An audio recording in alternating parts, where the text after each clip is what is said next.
Hey, I'll just so you know, I updated the agenda and just sent it around with a few of the newer items. I know we were considering adding over the past few days, so please feel free to review and strike as needed. Thank you, Commissioner. I will look for that and possibly print it off as we get started. And it's also for folks that are on the call, it's also updated on the website. So if you need to access it, it should be on there. No, I just need to find it.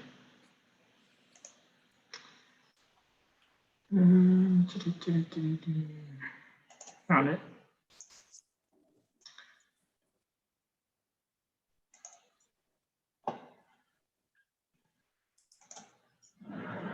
Okay.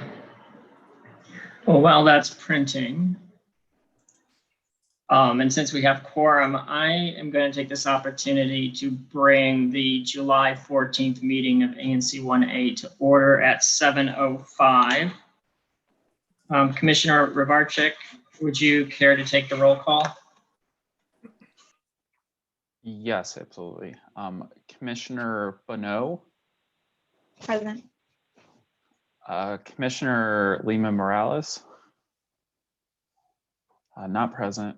Commissioner Rybarczyk here. Commissioner Hall. Present. Commissioner Miller. Present. Commissioner Wood. Not present. Commissioner Gorpade. Present. Commissioner Bass. Present. Commissioner Ray. Present. Commissioner Brown. Here. Commissioner Love Wade. Present. And Commissioner Clock. Present. We have quorum. Thank you. And just for clarification, even though we're not announcing this at the end of the meeting, I do want to alert everybody that Commissioner Wood did officially step down, and we received his paperwork. And I put it at the beginning of the meeting just so people know that he doesn't count towards quorum or voting. Okay. Commissioner Rybarczyk, do we read the verification notice? Do I read the verification notice? I guess I could. If you don't which mind. Sure. This meeting was noticed to the community via listserv, commission newsletter, social media, website, and e-calendar. Moving on to approval of the agenda, this is the opportunity for commissioners to review the agenda before you. Let us know if there are things that are missing that need to be added. Let us know if there are things, items listed that need to be removed, or if there's inaccuracies that need to be adjusted. Just for the sake, because I know that this latest version was sent out just before the meeting. After community announcements, there are committee reports, which there may be some. We have three presentations tonight. The first one from Curbside Management, then our constituent services folks from the council and mayor's office. In the consent agenda, we currently have two items: approval of the prior minutes, which are May and June of 2021, and support for the BZA case related to Tubman Elementary School, which deals with the penthouse enclosure that's on for the, I think it's HVAC on top of the building. Then we move to official business, and right now there are 11 items listed. The first is the letter to DCRA, OP, and DC Council regarding need for property surveys. The second is a discussion and possible support for the Parkview Historic District boundary adjustment. The third is a resolution in support of Bill 240300 for the Local Resident Voting Rights Amendment Act. Fourth is an ANC resolution of support in response to DDOT's notice of intent NOI 21-114. Fifth is a letter of support for transportation safety assessment in SMD 1A01 at Ogden Street. Sixth is authorization for Commissioner Miller to provide a stipulated license to Creole on 14th Street. Seventh is consideration of a possible protest for Abra license Class A for Park Market. Eighth is a grant application request for Ward 1 Mutual Aid Network to the Parkview Pod, Mandy Lee, for a mural, painting, garden supplies, canopy, etc. Ninth is consideration of a resolution regarding the Department of General Services contracting process for management of the DC USA parking garage. 10th will be an election for a replacement for secretary, and 11th and last would be announcement of seats opening up due to resignations related to moves and whatnot. Having said all that, hopefully you had time to review it as I was going through it. Are there any amendments? Oh, I see Commissioner Miller has her hand up. Hi, thank you, Commissioner Base. Sorry, I'm juggling between Zoom and Commissioner Miller, can you turn your volume up a little? sure. How's that? Better? Not much. Okay, great. We had decided at the committee of the whole meeting to table the resolution for supporting Bill 240300, the Local Resident Voting Rights Amendment Act of 2021. Again, a reminder, we did initially provide a resolution in 2017, and this is aimed at updating it to include our expected new commissioners so that they will also be represented in that voice. So we'll table until September when we have those replacements, hopefully. Also, as far as number 9, I did not have any response about this resolution. So if we could scrap that as well. Again, we did submit a letter which commissioners have signed, and this was just another attempt to get their attention. So we will remove items 3 and 9.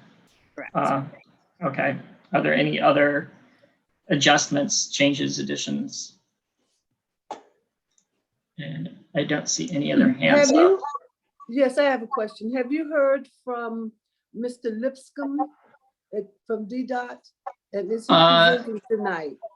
Yeah, I see he's on and as an attendee, so they are present. Okay, thank you. You're welcome, Commissioner Wade. All right, with that, I would entertain a motion to approve the agenda as amended. So moved. Second? Seconded. Okay, moved and seconded. All those in favor say aye. Aye. Aye. Any opposed? Okay, the agenda is approved unanimously. Let's see. That's 10-0-0.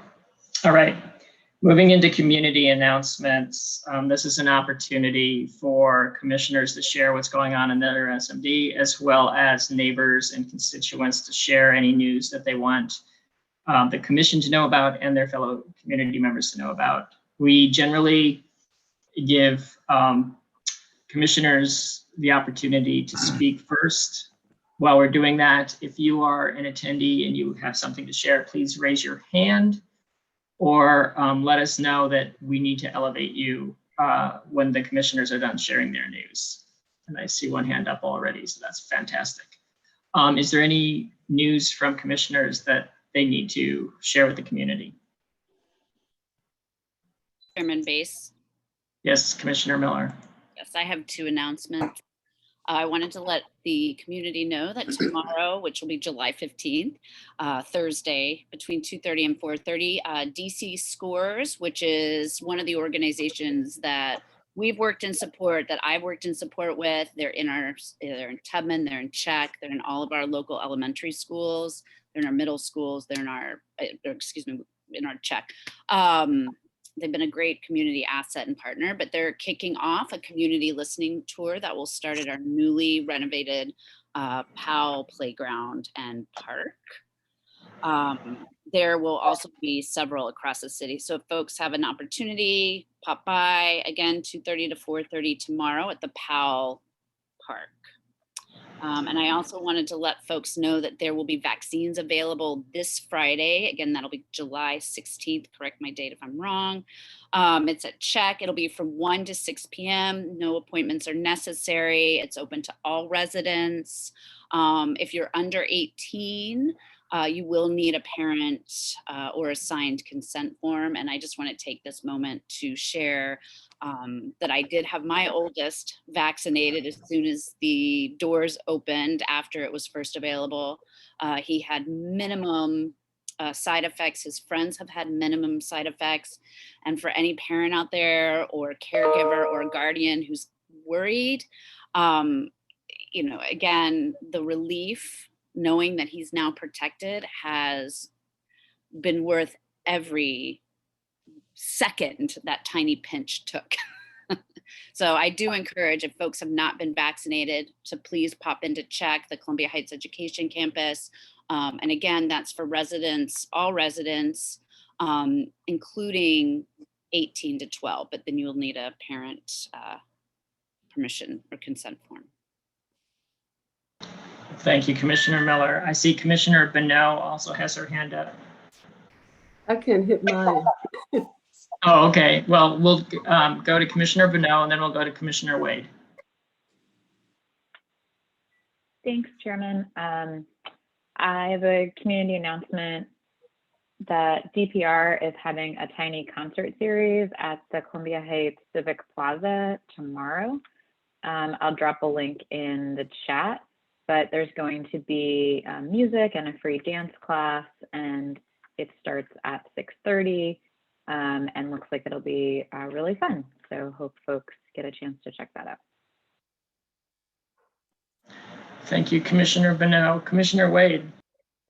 Yes, I would like to announce that as a part of the mayor's effort to curb gun violence in the city, the National Association of Minority Contractors, in association with other firms, are holding a Jobs Not Guns jobs recruitment fair on Tuesday, July 20th at the Martin Luther King Jr. Library down at 901 9th Street Northwest. The police department is also participating in this fair. They announced to us that they have 50 new cadet positions that's going to open up in October. And so they will be giving opportunities for enrollment there, as well as major trade unions and construction companies. So if you are working with any youth organizations, if you are working in any community organizations and you know of any youth, please refer them to this free program. In addition to the recruitments, they do job training and anything else you might need. So thank you. Thank you, Commissioner Wade. Are there any more announcements from commissioners? Seeing none, we will move to members of the community. Dom, I see that Syra Molina had raised her hand, and then that would be followed by Patrick Flynn.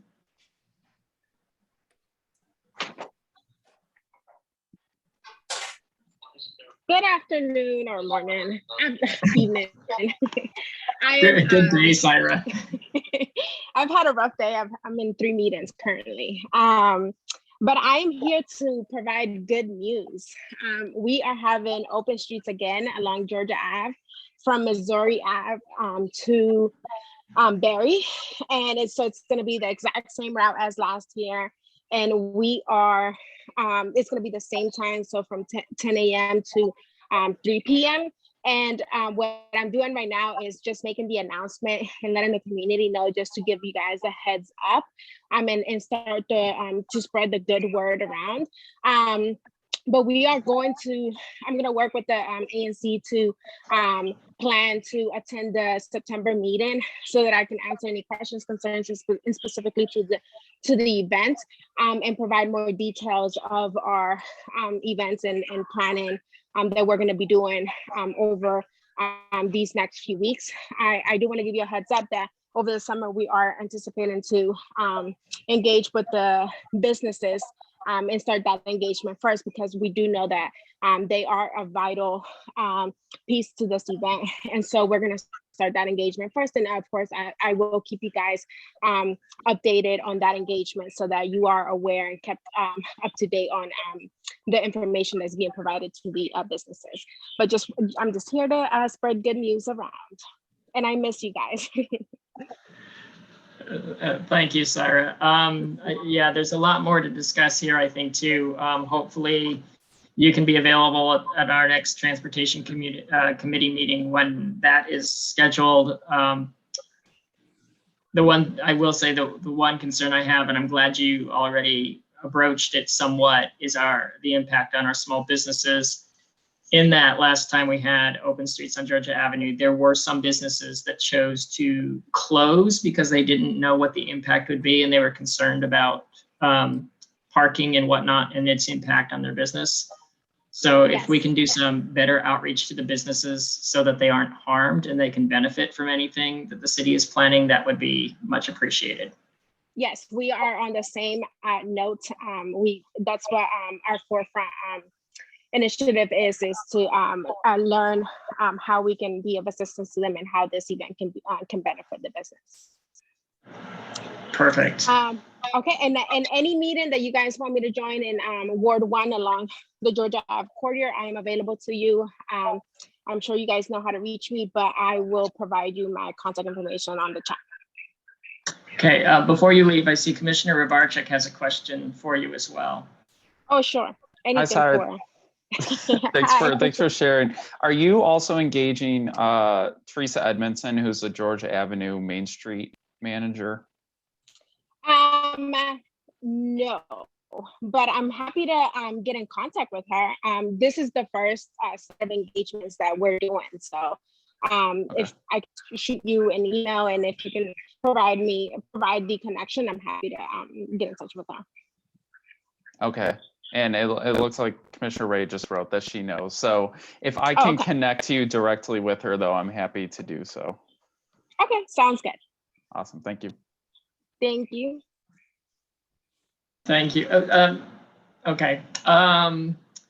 We'll then move on to Patrick Flynn, and then I see a neighbor, Jerry Malmo, has raised his hand, so he will follow Mr. Flynn. Thank you, Chairman Bays. Hello, fellow commissioners. Hello, neighbors. It's nice to see you all. My name is Patrick Flynn. I live in the 1300 block of Kenyon Street. I am currently neighbors with former Commissioner Wood, who has stepped down, and I am expressing my interest in putting myself forward to finish the remainder of former Commissioner Wood's term. I have lived in Columbia Heights for 10 years. I have a small business called Patrick's Pet Care on 11th Street. I am a former ANC commissioner for that single member district going back to 2012. And I would be stepping forward under a priority platform of public safety, and within that, a priority focus to, with compassion and empathy and a little bit of persistence, bring the much needed services that are needed to the Columbia Heights Civic Plaza. There's a lot going on there, and there's a lot of people who have a lot of needs, and I have a little bit of extra time. So I would never do that really with the police, but I would do it, as I said, with compassion and empathy to bring the many resources that the city has to bear to the many needs that the people in that plaza have. And then if I have time for other things, I will focus on other things. So that's my thought for right now, and I appreciate the time to speak, and thank you all for what you do. Thank you, Patrick, for letting us know of your interest. I will also say, as a former commissioner for 1A06, I think you know that the plaza is a handful. That you knowingly are willing to take that on is impressive. Because I think you're probably the first commissioner in 8 years who's walked into that eyes wide open. Especially without using the police. Yeah. So, but you know how. Oh, go ahead, Commissioner Wade. Are you also commissioner to the dog park? Yes, Commissioner Lovewaite. I have all the wonderful, wonderful, most hot button issues. I might even have a few bike lanes coming through 106 too. I've got it all. Well, Patrick, you know, they have to go through us first. Okay. All right. All right. Thank you for reintroducing yourself. I look forward to getting to know you again. Moving on to Jerry Malmo. If you can bring him up. It looks like I just got unmuted. You just got unmuted. You are live, sir.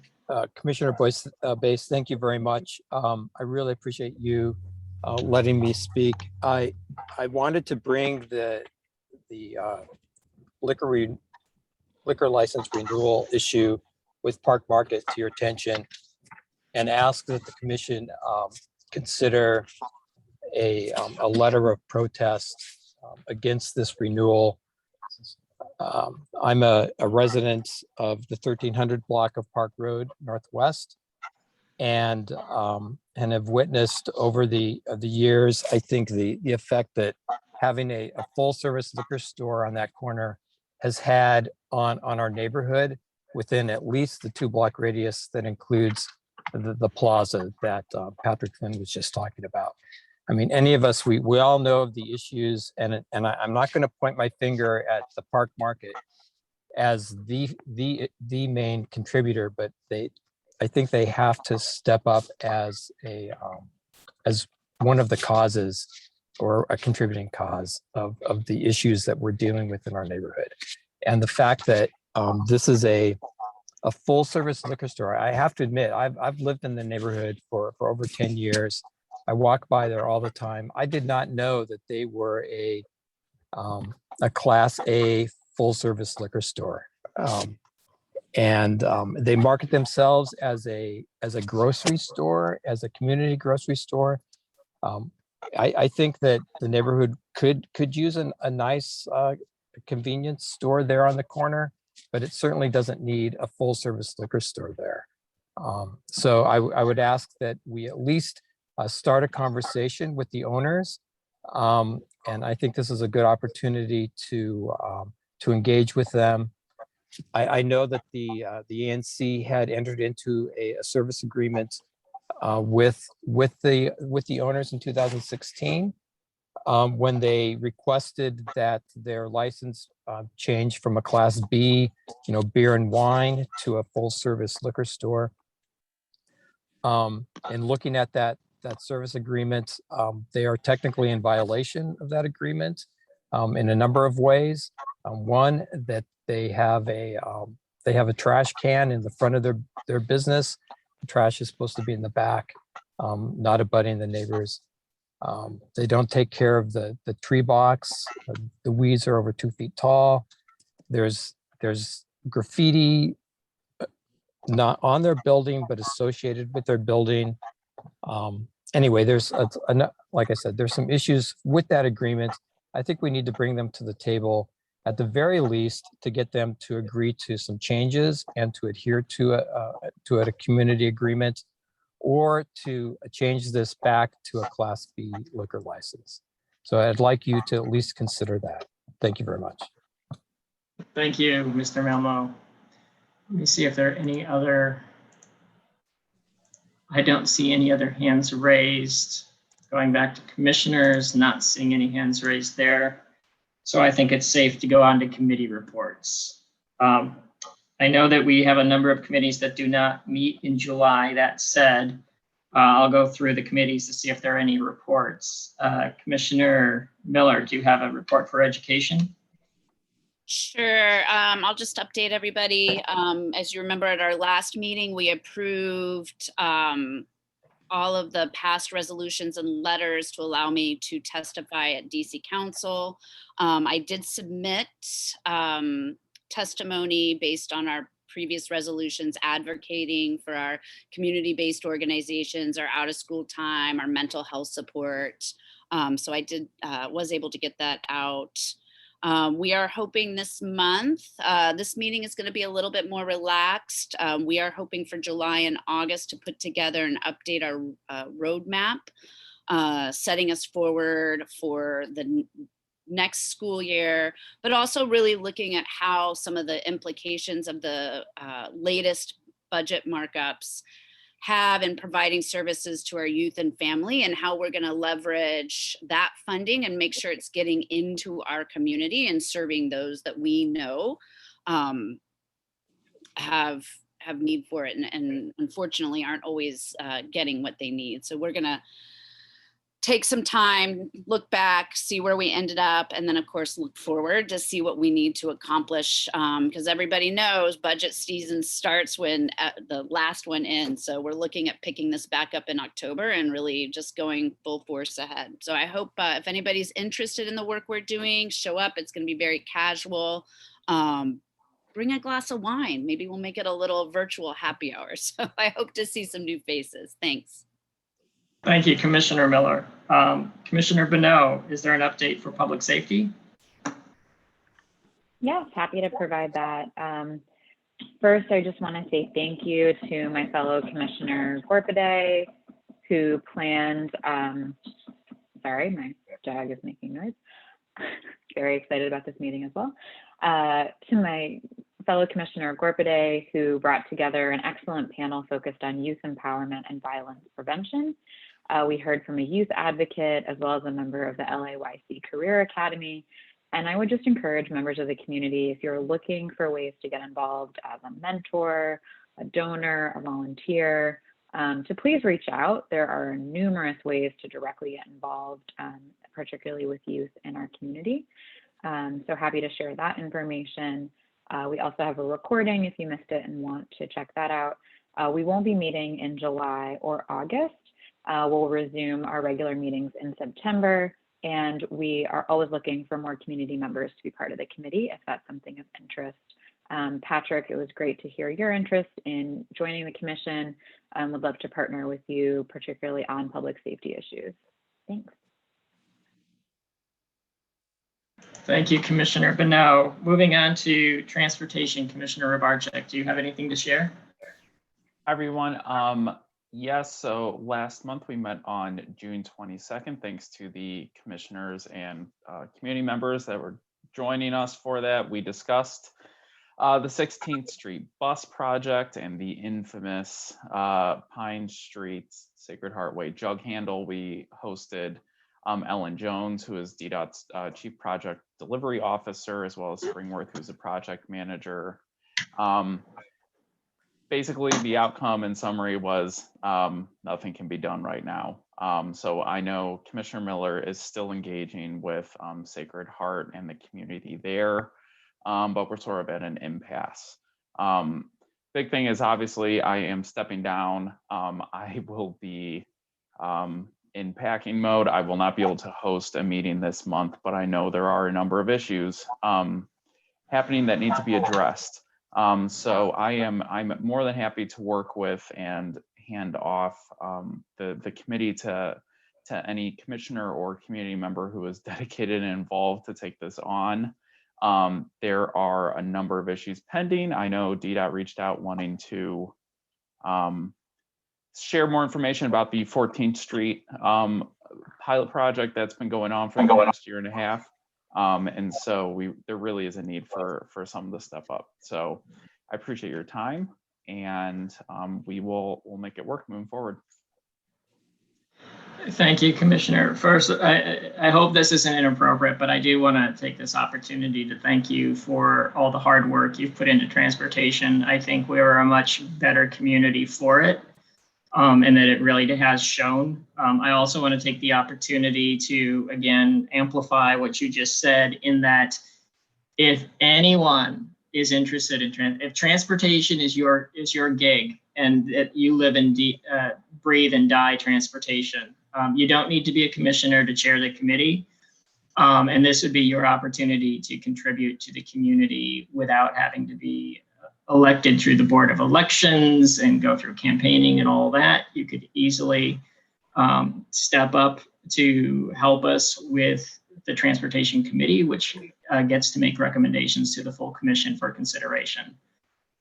So again, my plea to anyone on this call, and we should put this out on the listservs as well. We know we have a lot of transportation advocates and those of interest, and it's a great way to get involved in your community, even if you don't want to review all of the other minutia that ANCs as a commission have to review. We already have a Google group, and I have my notes and everything I can just pass along to you. So it's a great trade-off. Yeah, you've done a great job in setting up a very organized, well-run committee, and it would not be a heavy lift for somebody else to step into those shoes and just keep it going. So thank you for that. Commissioner Ray, do you have anything for zoning, parks, and planning?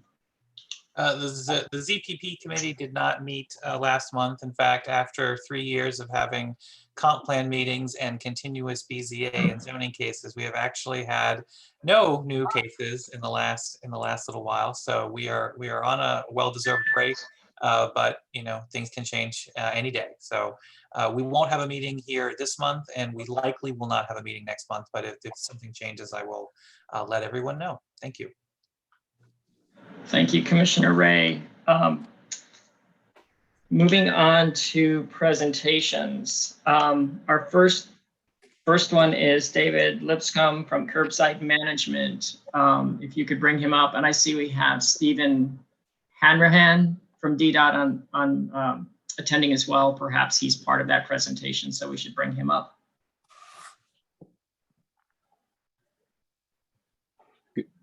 Okay, good evening. Can everybody? Good evening. Sorry, I think I had a little bit of delay here. Okay. Thank you, Commissioner Bass, and thank you to the Commission for hosting us.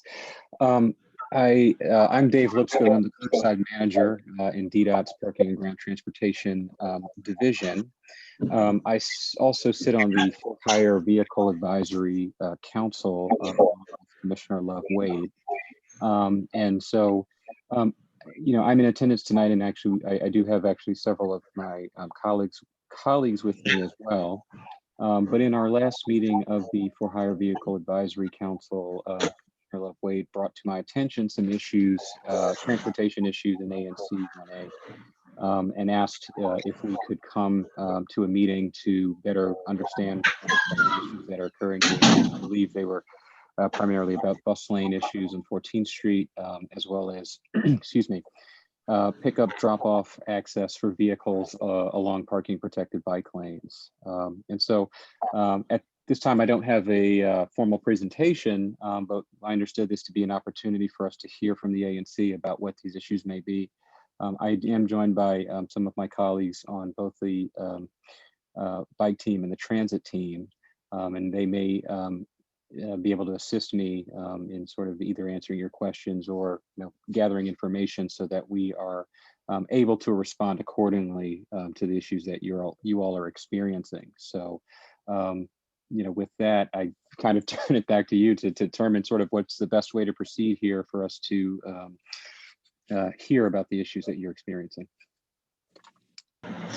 Sure. I don't know if commissioners want to raise concerns or observations that we've had with various DDOT projects over the course, and I'm sure Commissioner Wade has some personal observations and wisdom that she could contribute. What I will say is, and I hope that you can help be an advocate for us, I think this commission is largely agreeable to working with DDOT to a win-win solution whenever we can, and we know that there's a lot in play.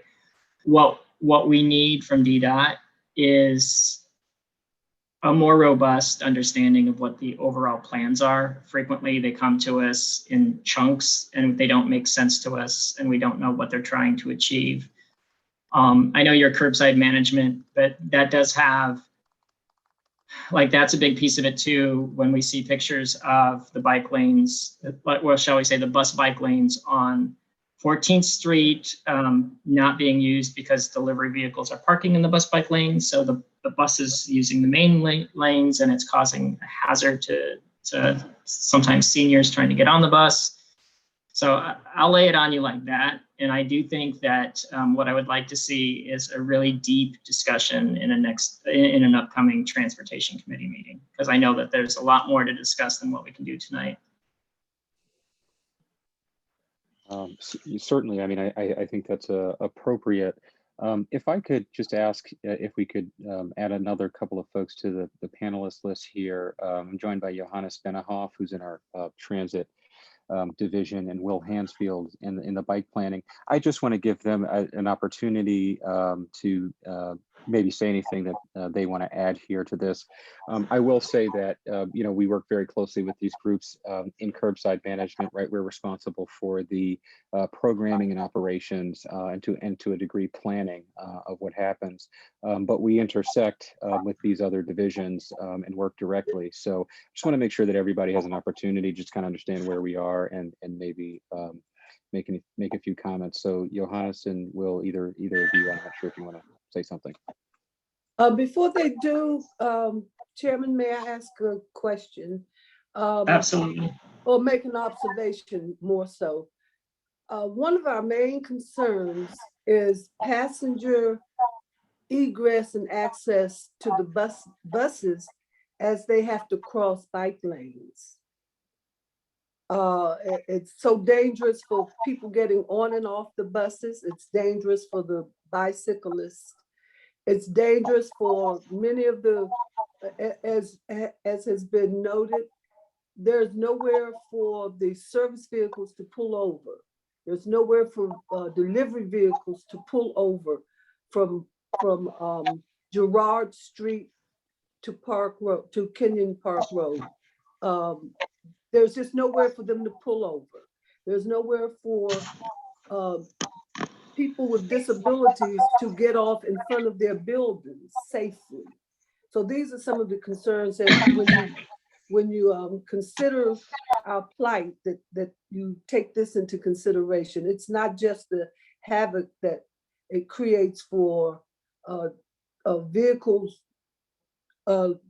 making turns and accessing the curb lane, but the hazards to passengers trying to traverse that lane, those bus lanes, getting off of the buses, pulling over by the bike lanes. It's very hazardous.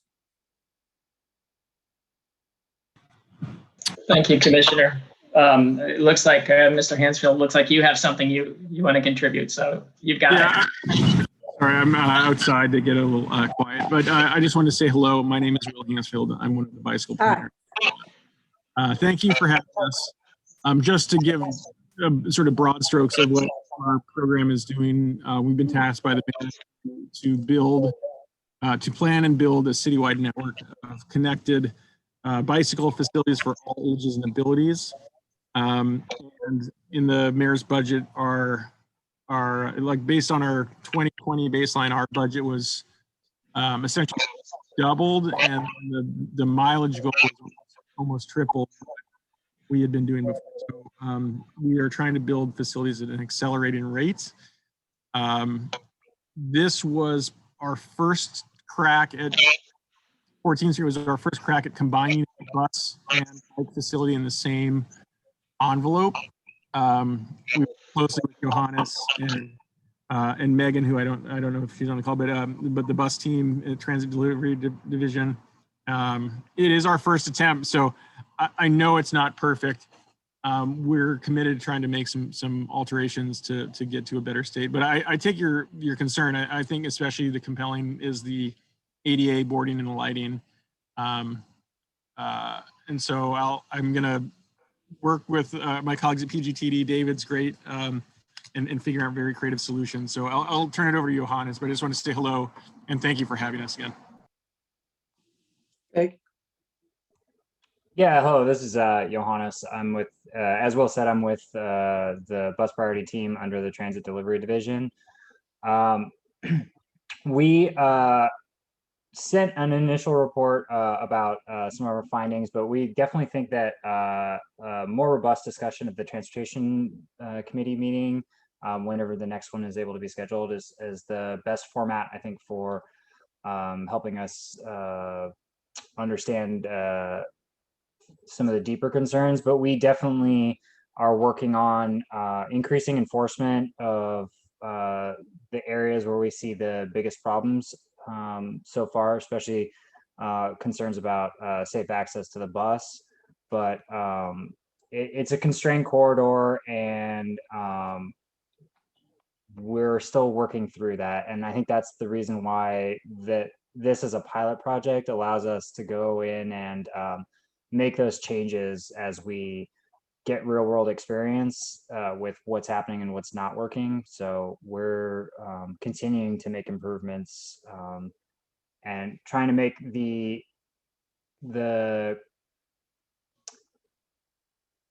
changes in a manner that isn't going to unduly cost the city money, but will lead to better infrastructure in the area.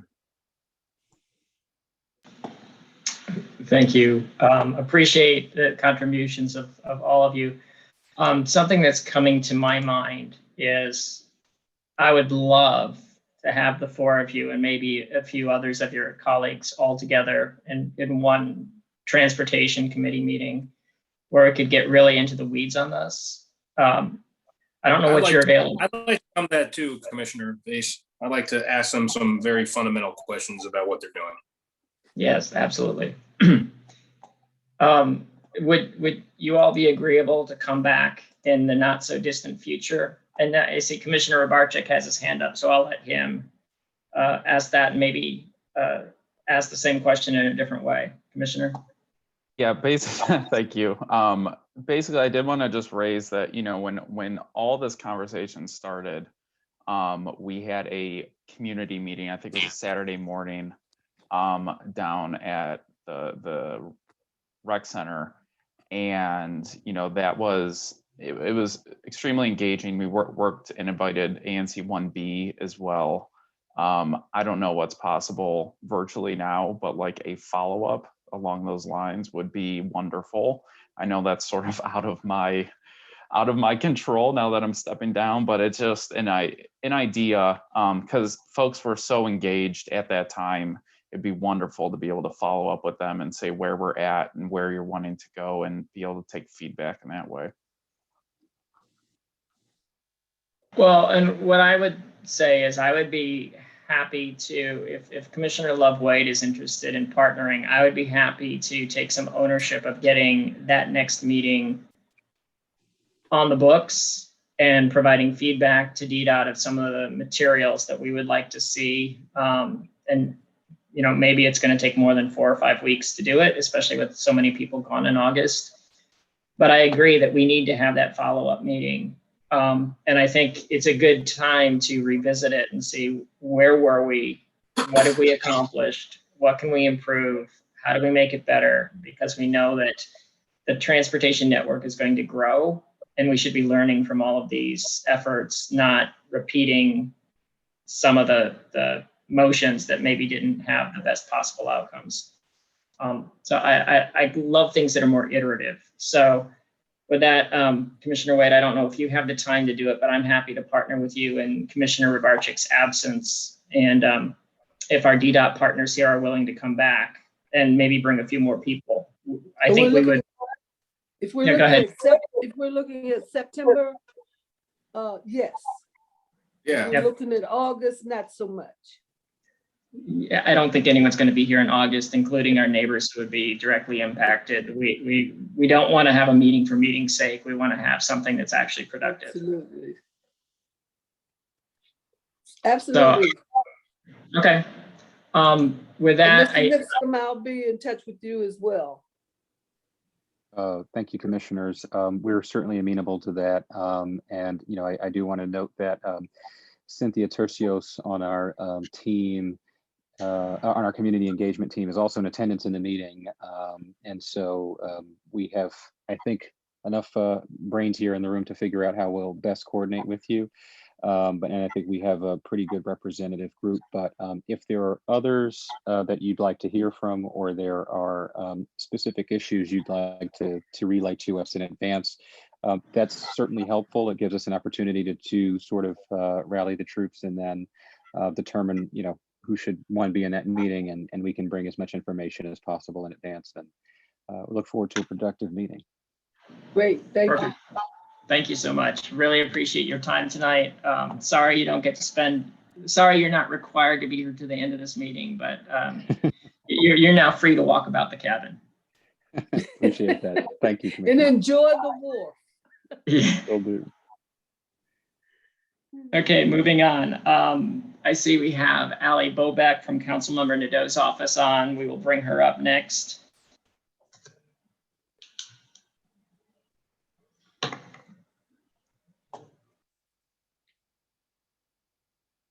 Hi, everyone. Oh, I got video today. I'm so excited. Hi. Let me fix my hair then. My name's Ally. I'm the Deputy Director for Constituent Services for your Ward 1 Councilmember Nadeau. My direct email is aboback@dccouncil.us, and my number is 202-531-5186. And I know Commissioner Bonneau is always kind enough to put my contact information in the chat. So I have a couple updates today. As I know everybody here is very aware, we're still in the middle of budget season, but wrapping up.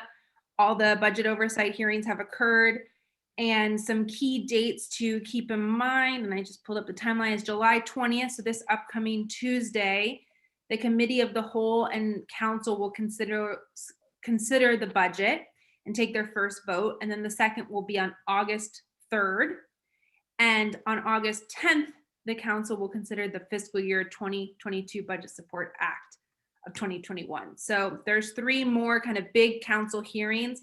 I find the best way to keep track of all things budget is to go to dccouncilbudget.com. That's the DC Council Budget Office does this amazing tracker. You can click by agency. You can kind of look at all the little pieces. But of course, if any commissioners or any member of the public has any kind of questions about what is going on with the budget, I'm always happy to connect whomever with the correct legislative member of our staff to answer those questions for you. So we're always here to help with that. One budget item that I do want to highlight for ANC 1A is Park Morton. As you all are extremely aware, that's been slated for redevelopment under the New Communities Initiative since 2008. And something Councilmember Nadeau and this commission has been working tirelessly on for many years.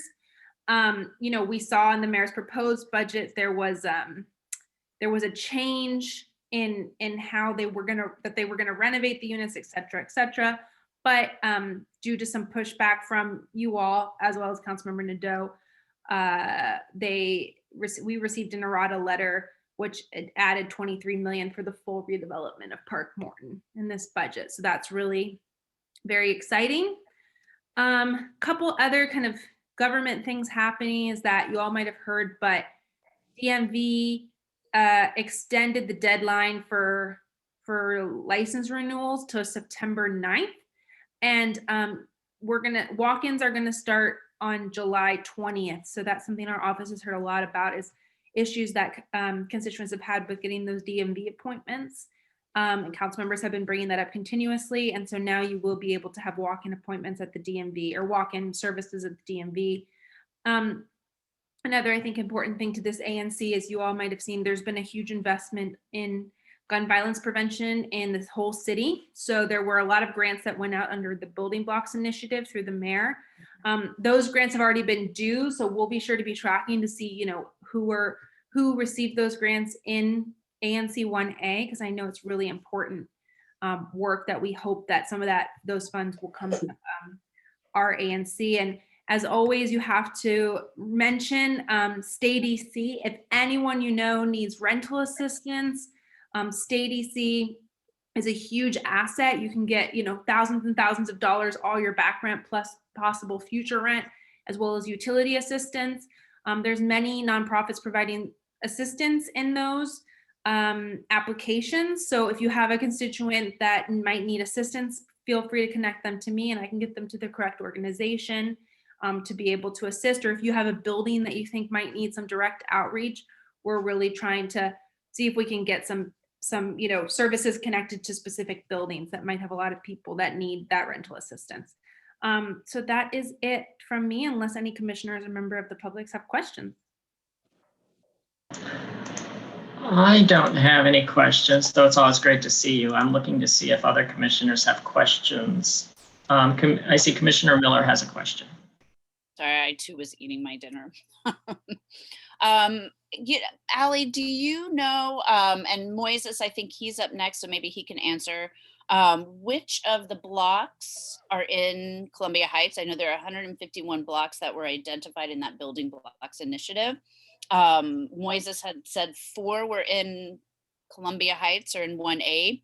Do you know which of those 4 are included? Or I don't believe they've done the official announcement, but I leave it to Moises to correct me first thing once he's promoted if I'm wrong. But I don't believe they've done the official announcement. We haven't officially announced it, but we will in the very few coming weeks. Please look out for this and sign up for Councilmember Nadeau's newsletter, a public safety event. We will be having Director Harley Harper at that event.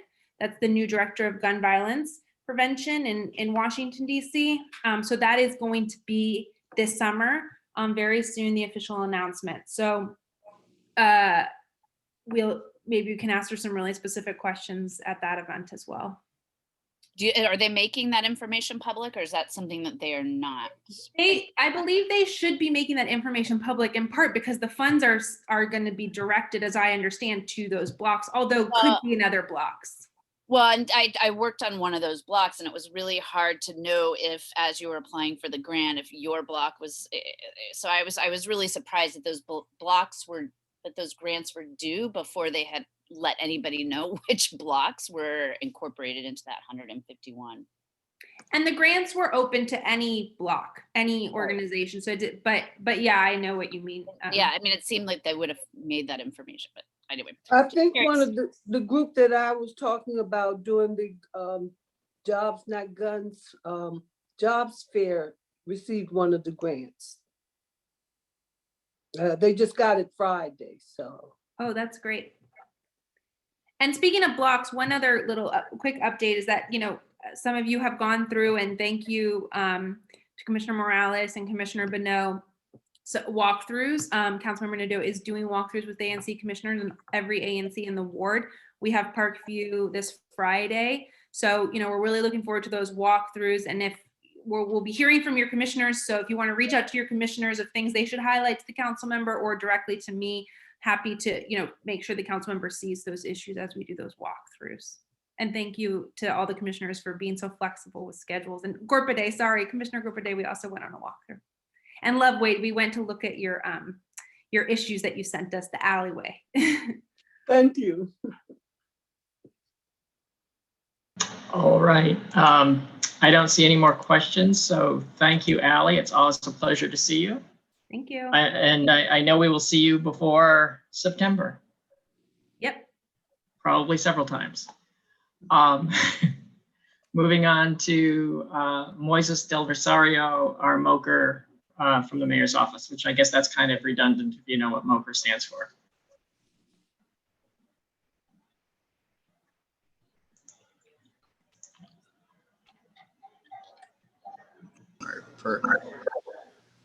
Perfect. Welcome.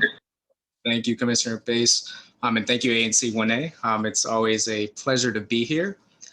For those of you who I do not know, I haven't had the opportunity to meet. My name is Moises de Rosario.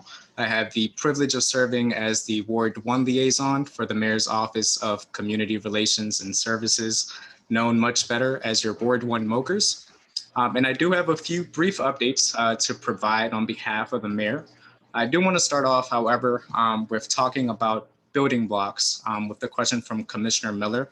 And no, the full list of 151 blocks have not been identified thus just yet, though an announcement is expected to be made fairly soon.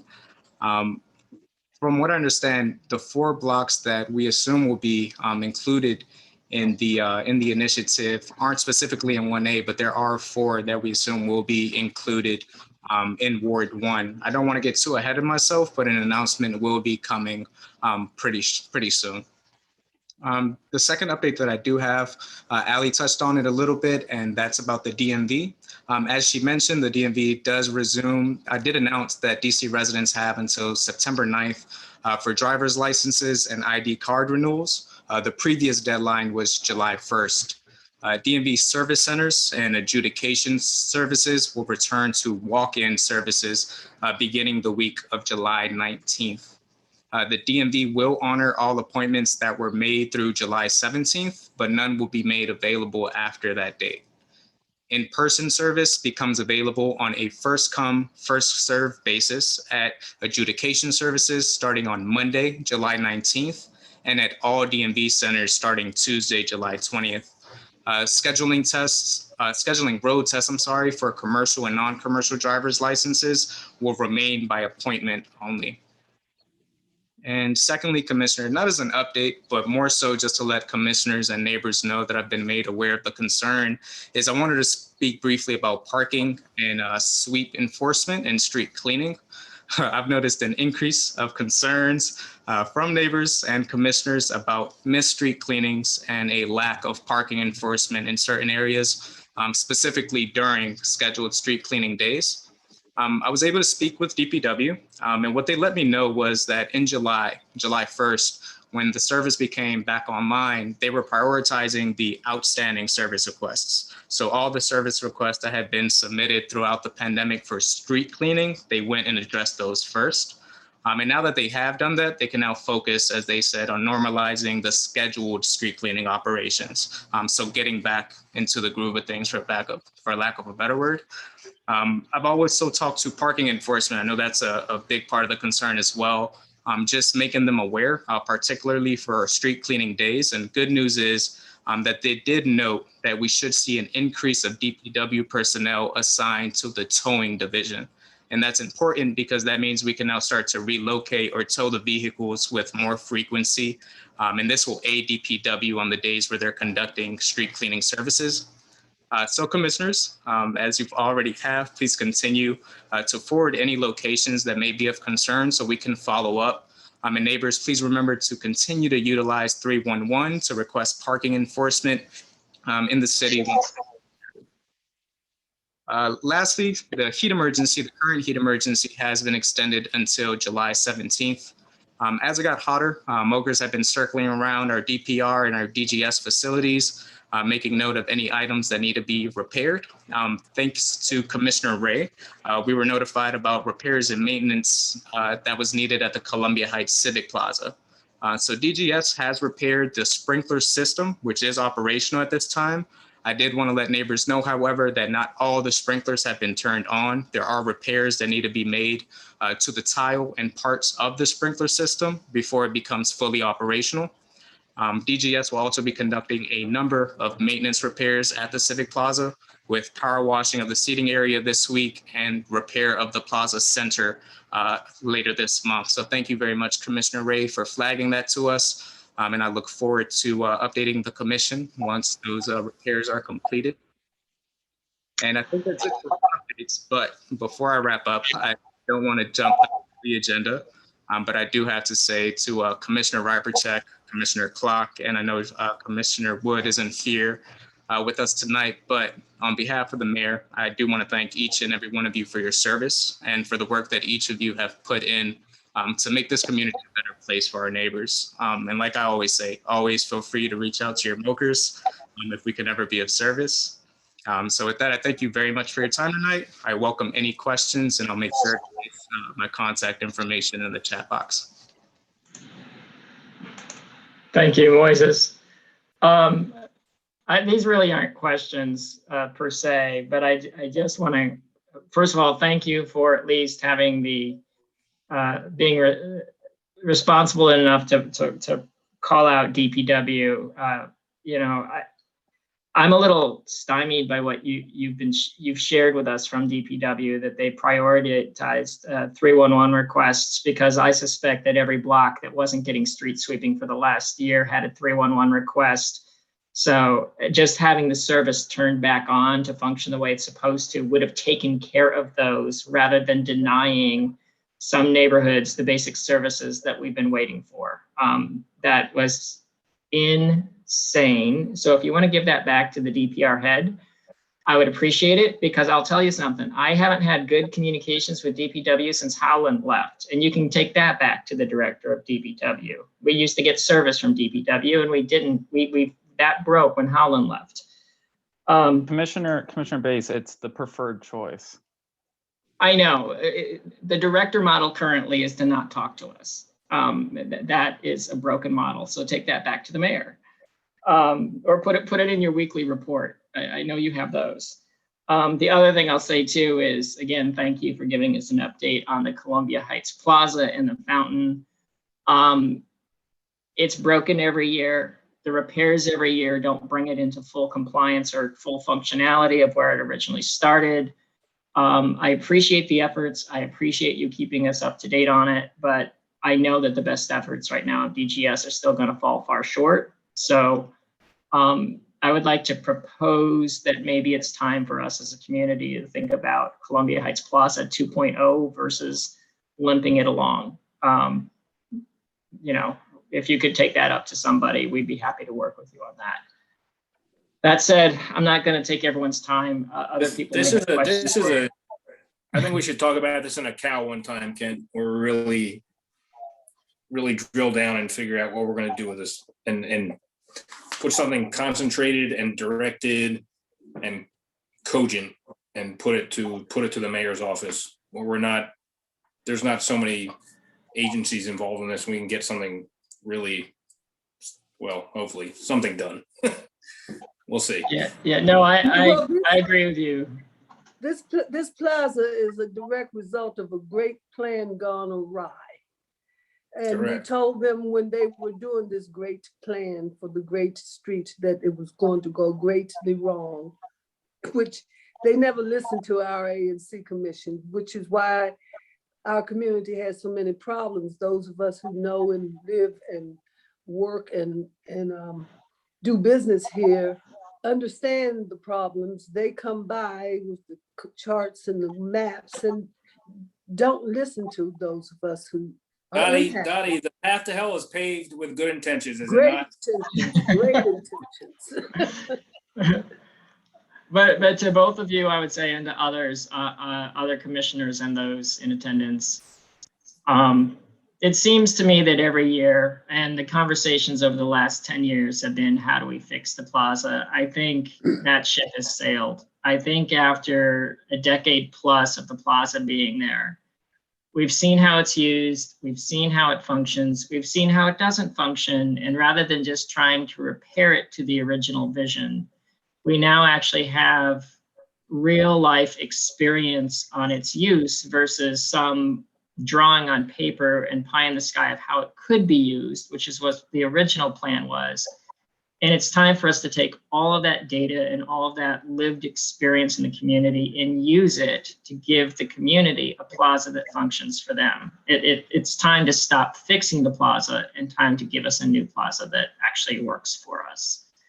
So yeah, I think in a cow, or even if you want to have a special meeting of commissioners to start talking about this as an ad hoc committee, I'd be open for any. I hope Moises doesn't feel like we're ganging up on him, because I think he's been great for all contact. For as many things I email and text him about, he's doing a good job. Really is. I appreciate all the input, commissioners. I genuinely do. And though I do know that it's been a long-standing battle with the Civic Plaza, not only about like the physical repairs, but additional issues surrounding that area. I do know there's a lot of work to be done, and I do welcome any recommendations that commissioners are able to share. As it relates to like holding a special meeting, I do know that there are a few topics that are going on around the Civic Plaza or the use of the Civic Plaza, and I think a conversation with either the ZPP committee or with commissioners that are interested in what can be possibly done with a Civic Plaza 2.0, so to speak. I'm more than happy to take those recommendations up to where they need to be and explore what options we have. Perfect. Absolutely perfect. All right. Are there any other questions for Mr. Del Rosario? If not, Moises, we will thank you. And I know we will see you before September as well. You're always a phone call away or email away. I'm looking forward to the in-person meetings starting in September. So definitely see you guys sooner rather than later. Me too. Yeah, you and I both. So thank you. We will then move on to the consent agenda. We have 2 items on the consent agenda. The first is approval of the minutes for May 2021 and June 2021. And the second is support for BZA case number 20491, which is Tubman Elementary School, to construct 2 separate penthouse enclosures to an existing public elementary school in the RF1 zone. Is there a motion to approve the consent agenda? I move that we approve the consent agenda. Is there a second? Second. Second. Okay, all those in favor say aye. Aye. Aye. Aye.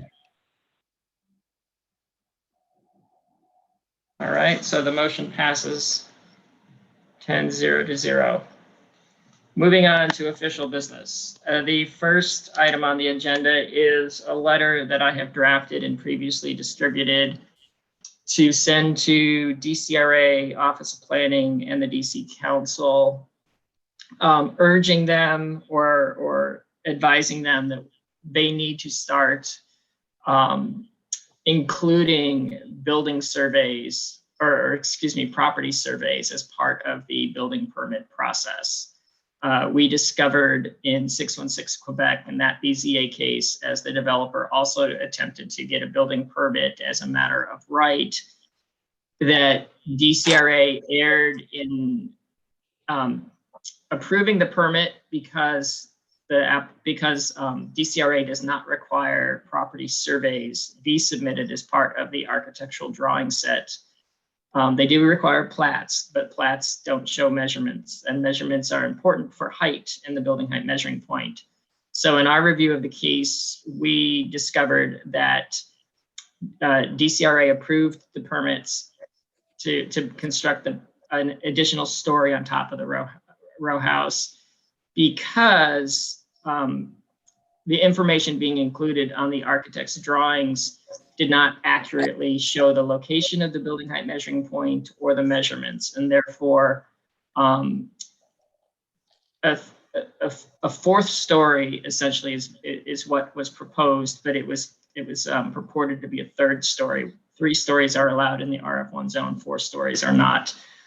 This really isn't a matter of whether or not 3 or 4 stories should be appropriate in the neighborhood. This is more of an issue that when someone is trying to construct something that is outside of matter of right, it should go through the zoning process. It should go through the community. It should be reviewed as the zoning regulations require.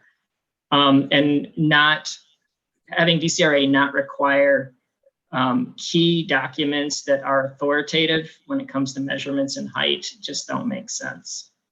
So I will leave it there and open it up for any questions. And if there are none, then I would make a motion. Chairman. Yes, Commissioner Ray. Yeah, thank you. I was only going to point out that 616 actually was not our only example. We've had previous cases where if a topographical survey had been included in the drawings, then DCRA would have been able to identify that they were making an error. And in that other case, they also pulled that permit back based on information that we provided to them. So, this solves a problem that's very easy to solve because the architects need those topographical surveys in order to do their drawings in the first place. So they have them, they just don't have to submit them. So thank you. Yeah, that's exactly right, Commissioner Ray. This really isn't asking anyone, putting a hardship on them. They've already paid for these surveys. Being able to review the surveys lets you know if they were done appropriately and gives you the accurate measurements that are required. So essentially that's all this is. Not to make light of it, but this is asking them to change policy or rethink the way they're doing it to require fundamental documents that already exist.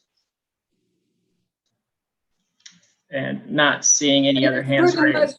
It's pretty much the same realm where developers have their plans months in advance because they submit them to BZA and the Office of Planning, but then they want to throw them in our faces at the meetings for us to look at during the discussions. I refuse to accept those.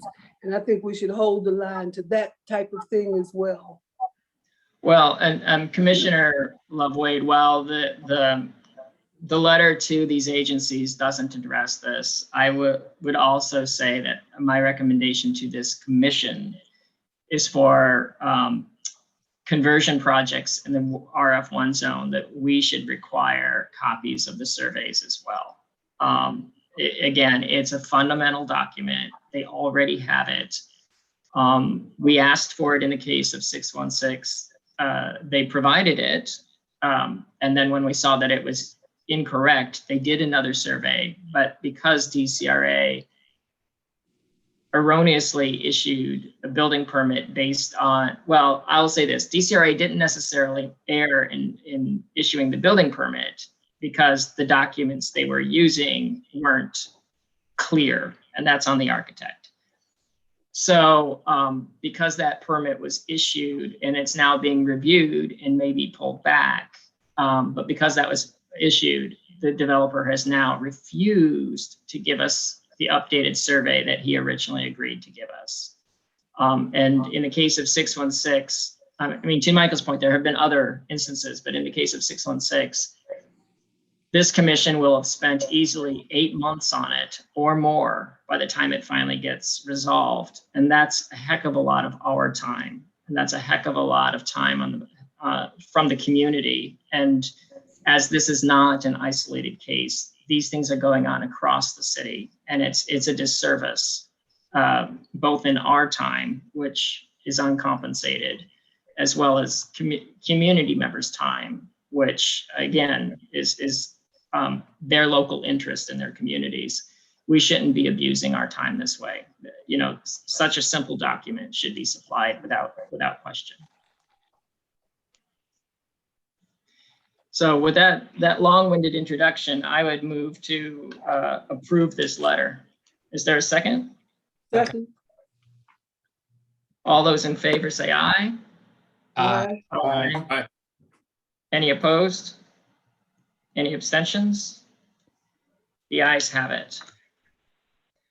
The second item on the agenda is a look back at the Parkview Historic District that we approved, I believe, was it February or March? Anyway, I've been going back and forth with the Office of Planning, excuse me, the Preservation Office, and I want to share the PowerPoint to walk through this, if I may. Let me see if I can figure out how to do that.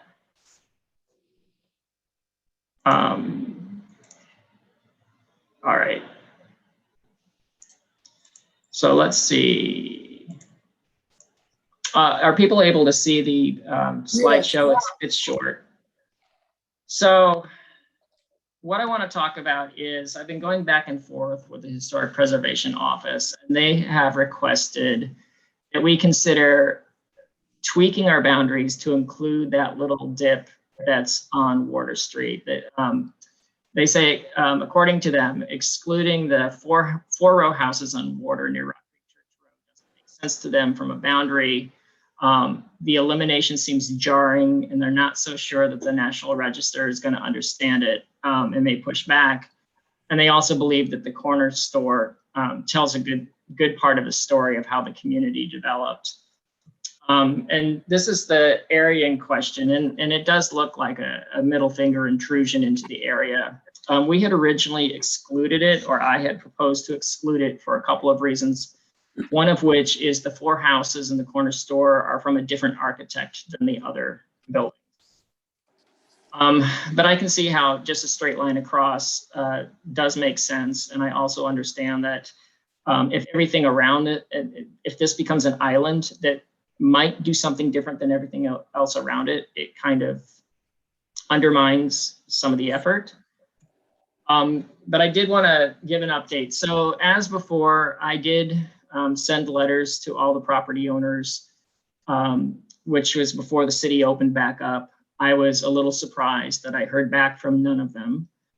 That said, I do know some of the property owners. I suspect the property owner in the blue house in the past has been opposed to this, though they have no plans to do anything with their property.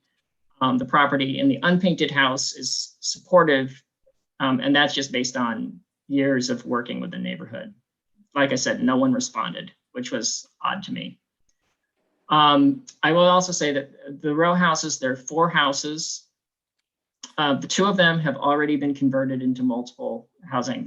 The house you see in the forefront here is a 3-unit building. This commission supported it. It was done reasonably well by Adrian Dungan. We usually get good quality out of him. The house on the other end has also been converted into 2 units. So the 2 in the middle are the ones that would still be single family homes.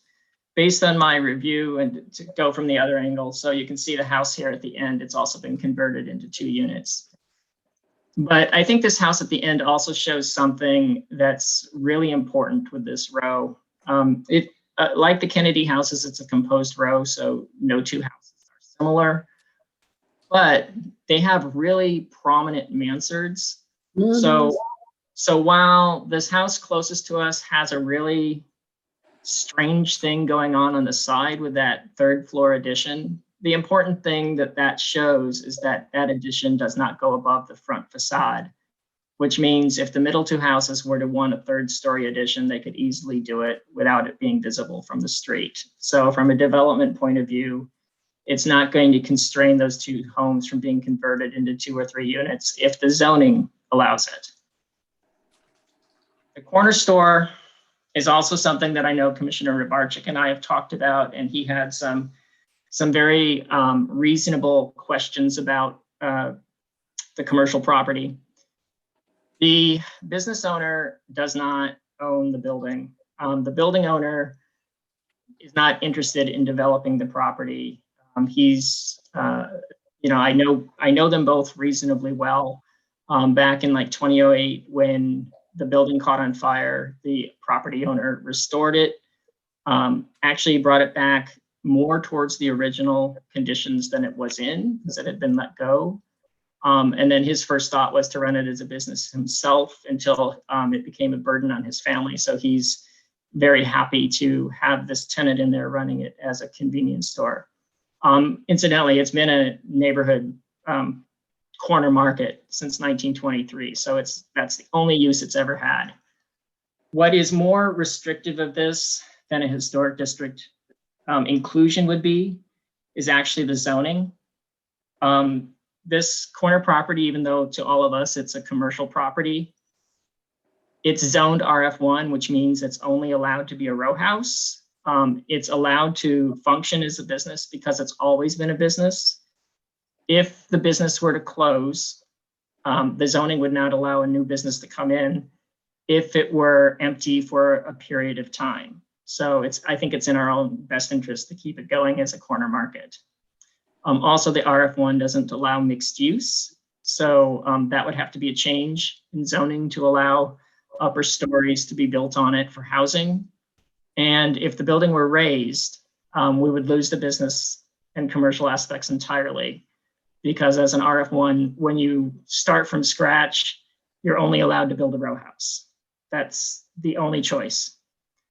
So with that, I think that with the zoning issues in play, I don't think including it in a historic district actually hurts the small business. I think it may help create conditions where a corner market can move forward in perpetuity rather than us risking losing it.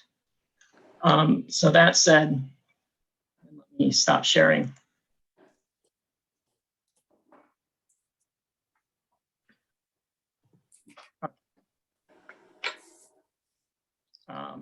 Hey, I'm back. So because the Preservation Office really doesn't like the geography, and in looking at the underlying zoning and the impacts that would be there, I think that while there are always trade-offs and impacts, I think the impacts in this case are small compared to other I would like us to consider just changing that particular section of the boundary to include these 5 structures so that the Preservation Office can help us move forward with this nomination. And with that, I'm happy to take questions. I'll take them from neighbors first. And then I see that we have one hand raised in the attendees. Okay. Not seeing hands raised there. We have a question from a neighbor, MB, if we can take that question. Yes, hello. Can you hear me? Yes, absolutely. Yeah, Mr. Bose, you actually know me. We've talked a few times as you've walked through the neighborhood. I am down towards the end of Rock Creek Church Road by the Georgia Avenue side. I kind of wanted to stay sort of anonymous at this point because I didn't feel too comfortable talking about the issues I've dealt with over construction of the major building on that corner.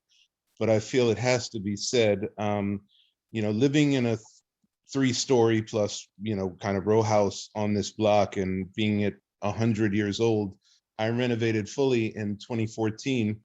And now I find myself repairing bricks because of the heavy drilling, underground metro, and a bunch of issues that occurred during that process. I understand development is important for progress of the neighborhood, and it's been great. And I've lived here since 1999 and up the block even before that. And when the major building was being built on Georgia Avenue on the opposing side of the street, I'd never felt anything like this living in a much older house. So I just want to, you know, state for the record that most of these houses have type N mortar, which is very sandy and very fragile. And heavy development is always something we should keep in mind that it does, you know, it makes me worry even about neighboring properties and things of that because they're possibly not in the best condition as well. So I just wanted to state that for the record as you move forward. And it's great to hear these issues being discussed. And I appreciate what everybody on the panel does. Thank you. Sorry, what was the mortar you said? What kind of mortar was that? Type N is what we found was the mortar used, which involves mixing concrete with sand rather than just durable concrete. Okay. Yeah. And I'll confirm that my house uses the same mortar, and we've seen you know, we haven't seen some of the cracks that occur closer to the larger construction, but what we do see in our lower level is right about where the say that the grade is on the outside where it comes into contact with the building. There is some water seepage or moisture that comes in, and what we see is a lot of the mortar at about that level seems to be flaking out from between the bricks just from the moisture. So it is a more sensitive moisture or a more sensitive mortar. So I totally understand how the larger development and the vibrations can cause unforeseen damage that other neighborhoods don't see that use different building materials. So I appreciate that being brought up. Are there any other questions or comments? Not seeing any, then I would move to approve the boundary adjustment. Is there a second? I don't have to. Second. Sorry. Oh, no, Michael, I've seconded it. You know. We did, sorry. All right, don't trip over each other. Okay, so all those in favor say There's aye. another. No, I was joking. Michael. Member with their hand raised. Hold on. Yeah, I didn't see that. I didn't see that hand raised. Before we take the vote, we may as well listen to the other neighbors. So if we can bring up the Ben Field. Hi, thank you for letting me speak. So I just want to speak in the opposite direction. I think that promiscuous historical districting is a major problem in the city, and irrespective of this particular one, I think that it just speaks to the problem in general where, you're now retrofitting the justification for the overall district, which doesn't seem to include these 4 homes or these 4 buildings. But because it doesn't look pretty, you're now going to impose restrictions on them when those people aren't even here to comment and didn't respond to your letter. So I just think that in general, there should be a very strict burden for imposing these kinds of restrictions on development in the city, which is leading to that kinds of housing crises that we're having. And so for simply making the picture look better, that doesn't seem to me to overcome what should be a pretty high burden. Thank you. Thank you. We've addressed this in the previous meetings, I think. Yeah, but again, it's a conversation that every time it comes up, I think it merits hearing from more people, and there are multiple sides to this, and there are, as I said when we were talking about the 4 houses, there are trade-offs, and I think it's important for us to be mindful of what those trade-offs are. That said, okay, I made a motion and it was seconded, so all those in favor say aye or raise your hand. Aye. Aye. Okay, any opposed? Any abstentions? Abstain. Okay, so that looks like it's 9-0-1. Thank you. Moving on to the next item, the ANC resolution in support in response to the DDOT notice of intent 21-114. Commissioner Bonneau, did you want to introduce that? Sure, I'm happy to. This is on behalf of myself and Commissioner Lehman Morales, who can't be with us this month. And I'm happy to, why don't I put the link? Put the link here in the chat, just if it's helpful for folks to see the map of where DDOT is planning to install 3 new crosswalks between Single Member District 1A01 and Single Member District 1A02, the intersection of Ogden, Otis, and Center. We have a lot of pedestrian traffic in this area and no crosswalks to support the safe travel. So we're in support of this. We did do a walk with DDOT and posted it to neighbors, as well as a community Zoom, and spoke with, there is one convenience store on the corner of this area, spoke to that business owner as well, who was supportive of this. We've actually asked DDOT to consider 1 additional crosswalk because their original proposal doesn't take into account where we're seeing most of our neighbors actually cross the street. So otherwise, we were supportive of the notice of intent, and it did bring up mainly some additional safety concerns in this area. So later on the agenda, we'll be voting on a letter of support for a traffic safety assessment to ask DDOT to holistically consider this intersection and some additional pedestrian safety measures. So right now, this is just a letter of support for what DDOT has scoped out in this original notice of intent for these 3 new crosswalks. And happy to pull up the map on the screen if that's helpful. I'm not sure if any neighbors are on the line or answer any additional questions.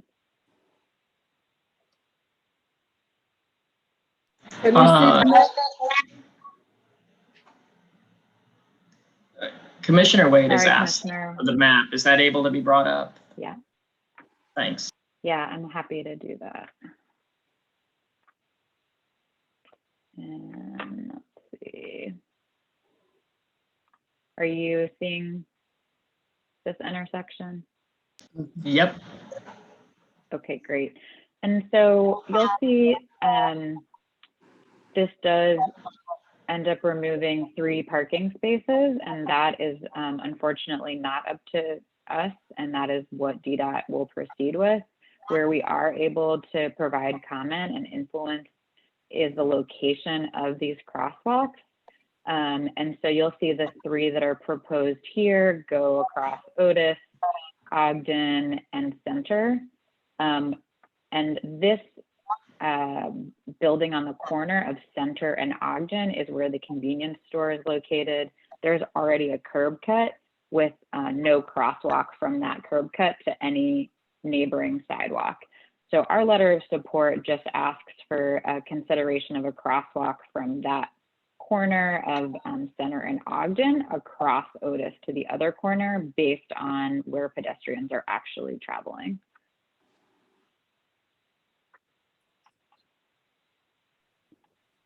Excellent. Are there any, oh, I see there's a question from Commissioner Ray. Let me look and see if there are any others. I'll be honest, it's harder for me to see everybody when there's a document up, so be patient if you have your hand raised. Well, I'll go ahead while you're looking. And actually, it's really more of a comment, Commissioner. I mean, looking at where DDOT is going to be taking out the spaces, I'm surprised that those are spaces at all, because in theory, if They're you're not. where that car, if you are parked where that car is, you're in essence in the middle of Ogden Street. I mean, that you would stick out into Ogden Street to some, to some degree. So I it probably shouldn't have been designed this way to begin with. It's an odd corner. So, I can certainly support this. Yeah, it's a great point. It is a hodgepodge, Commissioner. So if you come down Center Street as you're approaching Ogden and you see the one spot that they are calling, like where we would have additional markings from DDOT, that's actually not one of the parking spots, right? In this Google map image that a car is illegally parked there. So this will actually be a great improvement, and we've asked for some physical barriers as part of the markings because we know people will continue to illegally park there. But you're coming down Center, it's a one-way street, and you have a blind turn to the right onto Ogden because of how far out cars park on that corner. So we wanted some additional signage and just some other considerations of like what will happen when these markings and crosswalks go into place. And the guidance we received from DDOT was to submit a request for a TSA for anything that was not listed in the NOI. So we'll be voting on that shortly. And yes, Commissioner Barczyk, this is similar to what we discussed last month. And actually, thank you to you and Commissioner Brown, because we stole a bunch of language and approach to this process from you all, as this was the first time Commissioner Lehman Morales and myself have gone through this.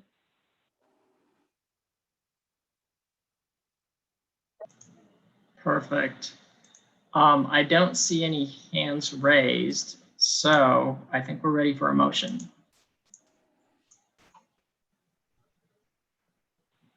And not hearing one.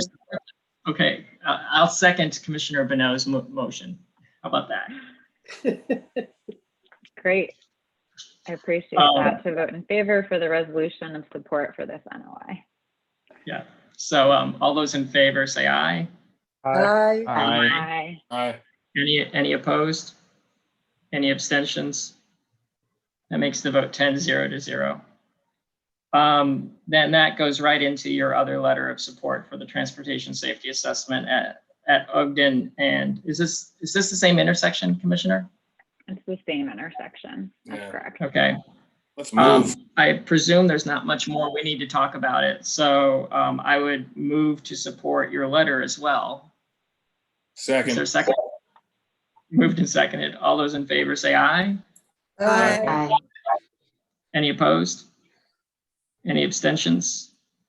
The letter is approved 10-0 to 0 as well. Commissioner Miller, we're now moving on to the Creole request for stipulated license. Do you want to tackle that one? I'll do my best. So this was an email that actually Commissioner Bass first received and was kind enough to forward it along to me last week. Unfortunately, it was after our COW meeting, so we weren't able to discuss it in a little bit more detail there. But just as much information as we have is that Creole will be applying to extend its hours. and I need to verify with them what they are considering their hours now. I did reach out to Abra. They're going to get back to me to see if that application has even been applied. But Creole 14, the manager, had requested a stipulated license while they wait for the formal licensing process to go through. Like I said in the emails, I don't have any details since the application has not been officially, because we have not been officially noticed on the application. This would only be for their extended hours. And again, I had asked Creole for at least an idea of what they had submitted for so that we are communicating on the same page. I'm still waiting for that. They had also requested an entertainment license, which is not in this discussion. So what I'm asking for, just to sort of accommodate them during our 1 month off, is that the commission give me the authority only to move forward a stipulated license for and when and if the application for the 1 hour extended time. Okay, let me ask a question, if I may. I thought that recently the hours of operation for most ABC licenses had been extended to 3 a.m. as Dottie, a part of the recovery. Yeah, so this is why I'm asking for that application. I need to see what we're talking about when they say the hours, because to be honest, I agree. I'm not sure where we landed with that. I'm not sure what they think their hours are. But I want to make sure we're all on the same page. We have, as a general rule for the businesses in that stretch, I think allowed until 2 a.m. on weekends. But we've done it consistent, just to be consistent across businesses out of fairness. So again, I need to see that application, and all I can say is what I have been given as far as information from them. I did circulate the last voluntary agreement was in 2010. I also asked Abra if they had an updated version on record. I know LTO, we had not had any problem. I think we just extended the existing voluntary agreement, but I do think that we need to revisit it with Creole, again, just to update it and also communicate with the management. So Commissioner Miller. I don't know who wants to go. Okay, No, well, I do recall that when it was Alero, that it had a live entertainment. That was a long time ago. and they were open until 2 a.m. Correct. And I think 3 a.m. on holidays. I think that was the license hours. Yep. And we did have that agreement with them. And to clarify, we continued with LTO. Correct. And just to clarify, because this was very important with that space, because it is across from a senior building, and noise is, I mean, noise is a concern for anyone, but I know that our seniors have been very concerned about that. So, you know, I think when we had the discussion with LTO, and when we did it with Jenkins, which is now the Korean barbecue place, that entertainment is inside only, just to be clear. It is not speakers outside. And it's actually in the rear of the restaurant. We're not voting on entertainment, right? Correct. Not voting on entertainment. Well, and Commissioner Hall, I know you had something to say. I guess I shouldn't. I'm not going to cut the line, but I'm inclined not to support this, just because if they can't even get back to Commissioner Miller about what their actual hours are, I don't think, are they serious about needing this 1 extra hour of their hours? We don't know what they actually are. They can wait until the next actual meeting, go through the formal processes, I think. Well, and just to clarify, I do want to just be clear. When I asked them for a copy of their application. which I presumed had the hours on it. So, you know, I didn't specifically ask them because it would have been in the app, but I asked them for the information in the application, but they haven't gotten back to you. No. no, But- and this has all been within a week. It's been less than a week, so. And if they're able to open till 2 a.m., I don't know what is it a real issue? They have to wait another 2 months? I mean, again, this is why you know, I will tell you where I'm coming from in this community, letting them stay open. I mean, again, it's till 2 o'clock, so I'm not clear how much more time they need, or, you know, yeah, I'm not inclined to go past whatever the. But what I would like to propose, if I may, what I'm concerned about is that we don't meet in August. And during the pandemic health emergency, there is a lot of leeway and more time given to the process. That's all being lifted. What I don't want is I don't want us to be in a position where 5 days from now that it gets placarded, and then 30 days from that, it goes forward. And then because we didn't meet, we lost our window to engage as a party.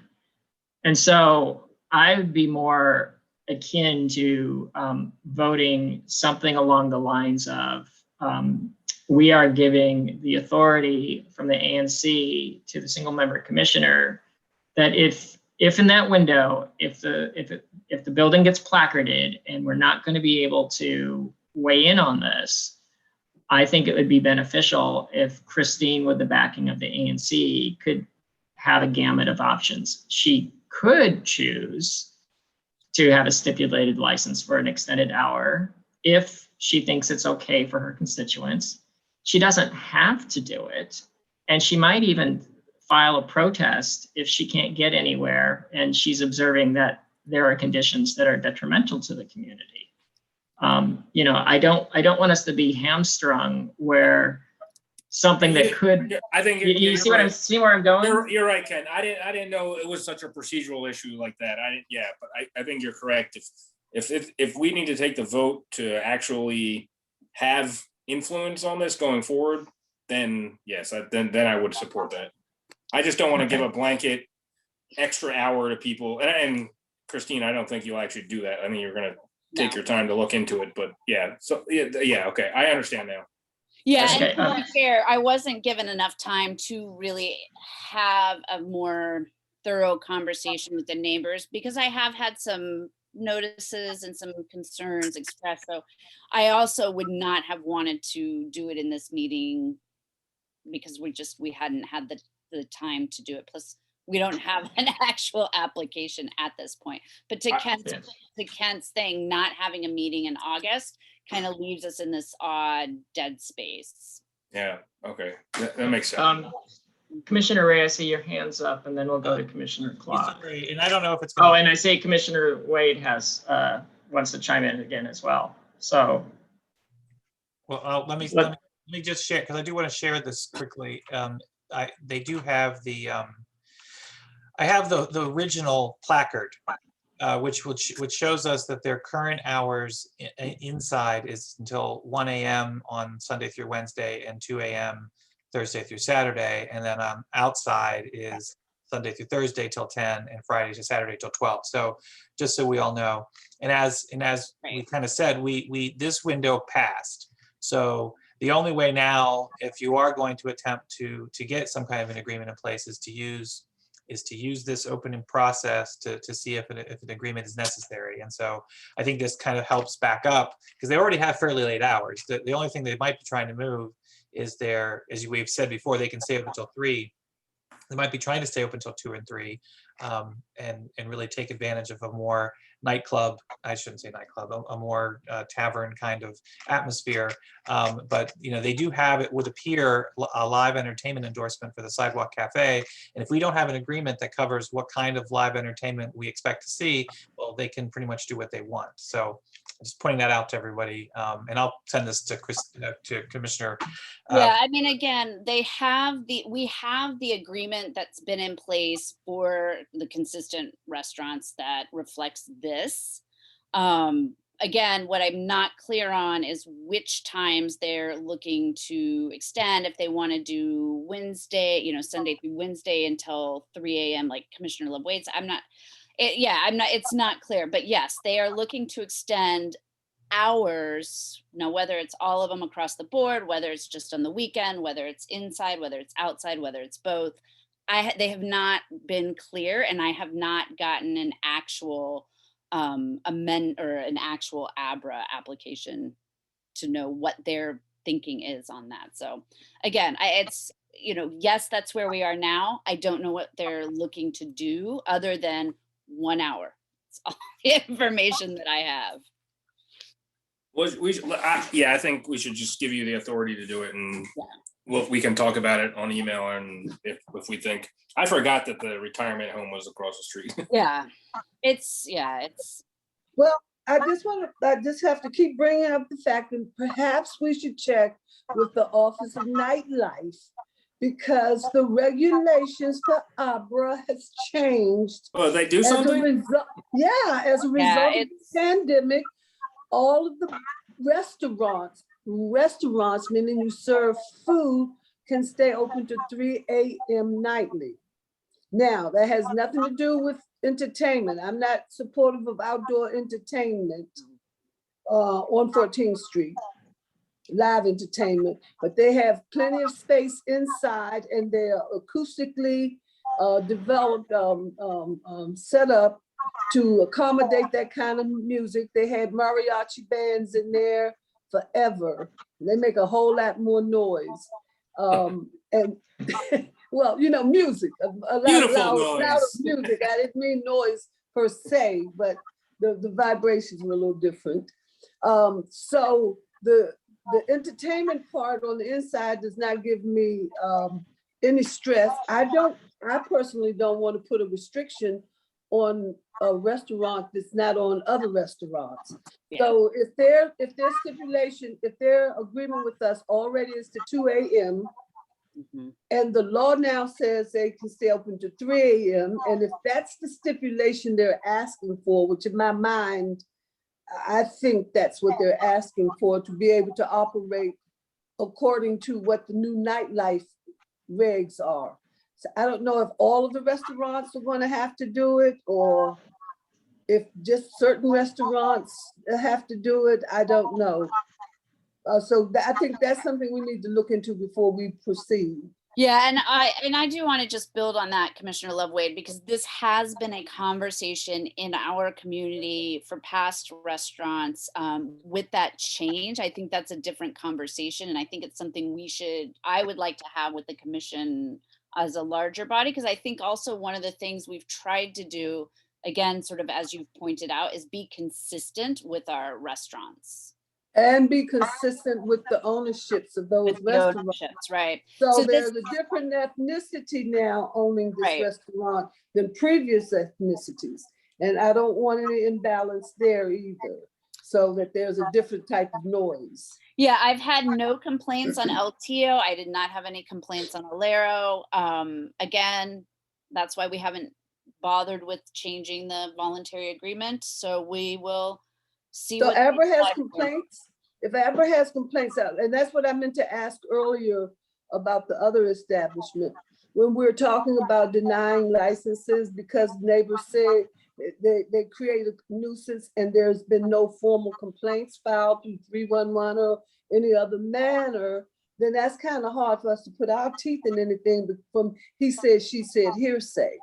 So if we don't have anything concrete showing any complaints. So I'm not just asking you, when people complain, have them drop a 311 to give you teeth and support is what I normally do. Oh. Yep. Commissioner Clark, you've had your hand up for a while. Sure, thank you very much, Commissioner. So basically, I think you talked about everything I was going to mention, but I do think that we should decide as a commission the hours that we want to have restaurants be open to going forward. and then give Commissioner Miller the authorization to extend up until that, so that there's no surprises.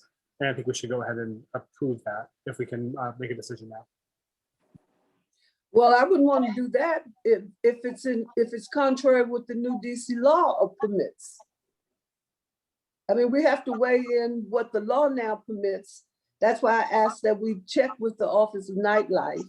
They got a whole director for that mess and a whole big staff who should be able to help us wade through this mess. You know, so we shouldn't have to do the heavy lifting ourselves. We're paying for them to do that now. Yep. Commissioner Clock, you look like you're in a very slow motion earthquake in the background. Oh, yes, it's still in my office. Yeah, everything's slowly falling down. Your panels are falling down. Sorry. And what I do propose, so I will say, you know, I think Commissioner Love-Wade, I do want to find out where we are with the nightlife. I do know that consistently, this is about as late as my neighborhood and community has been willing to push that envelope. So I think it warrants a broader conversation. And I can just kind of say that these restaurants, even though they're open late, they're rarely open beyond 11:30, 12 o'clock because they just don't have the business. They don't have the customers, yeah. Well, I do think that this restaurant does have the customers, and I think that's why they're asking. I mean, historically, what I have said as I'm having conversations with the community is yes, 2 o'clock, but they never stay open that late. I do think this is a very real, I don't think, you know, I think this is one of the only restaurant, and again, it's one of the only ones that actually stays open that late. You know, most of them are closed about the time Subway does. So procedurally, we should allow you to do this, right, Christine and Kent, and then we'll deal with the substantive stuff later on when we have a full meeting and we'll hear from them more. Yeah, I think this is a good case study. I think it's a good, like, to Commissioner Love-Wade's, like, we're dealing with this new nightlife, and we have a restaurant that wants to be more nightlife. If it's if it brings economic activity, I'm glad with it. Unless, like you said, the seniors are upset about how loud it is, and everyone else around. You know what? We had loud music and LTO, and I think it's just a matter of having that relationship set up. At the end of the day, that's what these now I'm back, flashing back. That's what these settlement agreements really are about, is establishing the expectations of our communities and really opening that dialogue with the management and the owners, which, you know, I'm looking forward to having more conversations once I get the answers from the manager owner and start that conversation. Should we move? Yeah, I'm open to a motion. So I move, and Chairman, correct my language. I move that ANC 1A give me, Commissioner Miller, the authority to act on behalf of the commission in the ABRA licensing for Creole. Stipulated license. Stipulated temporary, yeah. Yes, temporary. Second. Yeah, I would move in second. So all those in favor, say aye. Aye. Aye. Aye. Aye. Any opposed? Any abstentions? I do. Okay, so that makes the vote 9-0-1. Commissioner Hall's pup cannot vote in proxy. I just want it to be noted. I'm voting for Commissioner Wood. Taking his spot. She's the new dog park commissioner. Nice. Okay. Moving along, similar issue, the ABRA renewal at Park Market. This is in Commissioner Hall's SMD. We heard from one of the neighbors earlier on the call who has reached out to both of us individually as well. And I don't know where we're going to go with this, but I did think that it was appropriate for us to at least discuss it tonight. Commissioner Hall, did you want to kick off, is there anything you'd like to say about Park Market or where you think we should go with this? I'm not sure exactly what we'd be voting on tonight. I know that when I was looking at my ABRA emails, the ones I was looking at, I did not see that they were up for renewal because I didn't have it far enough back. I don't have any issue with Park Market. I've been to Park Market before. I know that the Commissioner Goldschmidt before me had people who, and similar to Mr. Malmo who called in earlier, who had problems with, they have a settlement or voluntary agreement or settlement agreement from a long time ago, which included them keeping their tree boxes nice and graffiti, which is, I sure we can, if we want to put the screws to them to do that, I'm fine with that. But I don't support limiting their sales, their hours, or anything like that, because I don't really think that it's going to make an appreciable difference in the problems that Mr. Malmo and others have voiced. I don't think that one liquor store not opening up at 9 o'clock in the morning or not being able to sell single serve or not being able to sell liquor, I just don't think we're putting an undue burden on one single liquor store. Usually they're immigrant owned, they're small businesses, they're not making a lot of money. And I understand the problems that these liquor stores bring up and what they say, but I think the solution is enforcement of our public laws, our public nuisance laws, our public intoxication laws, and everything we have on the books already. We have the power to enforce these quality of life issues without trying to hurt one business. So I don't support dropping his class to a class B or especially in some sort of ex parte meeting where we don't hear from the owner of the business. So that's all I have to say about that. I understand the problems that liquor stores present. I mean, they're all over the city.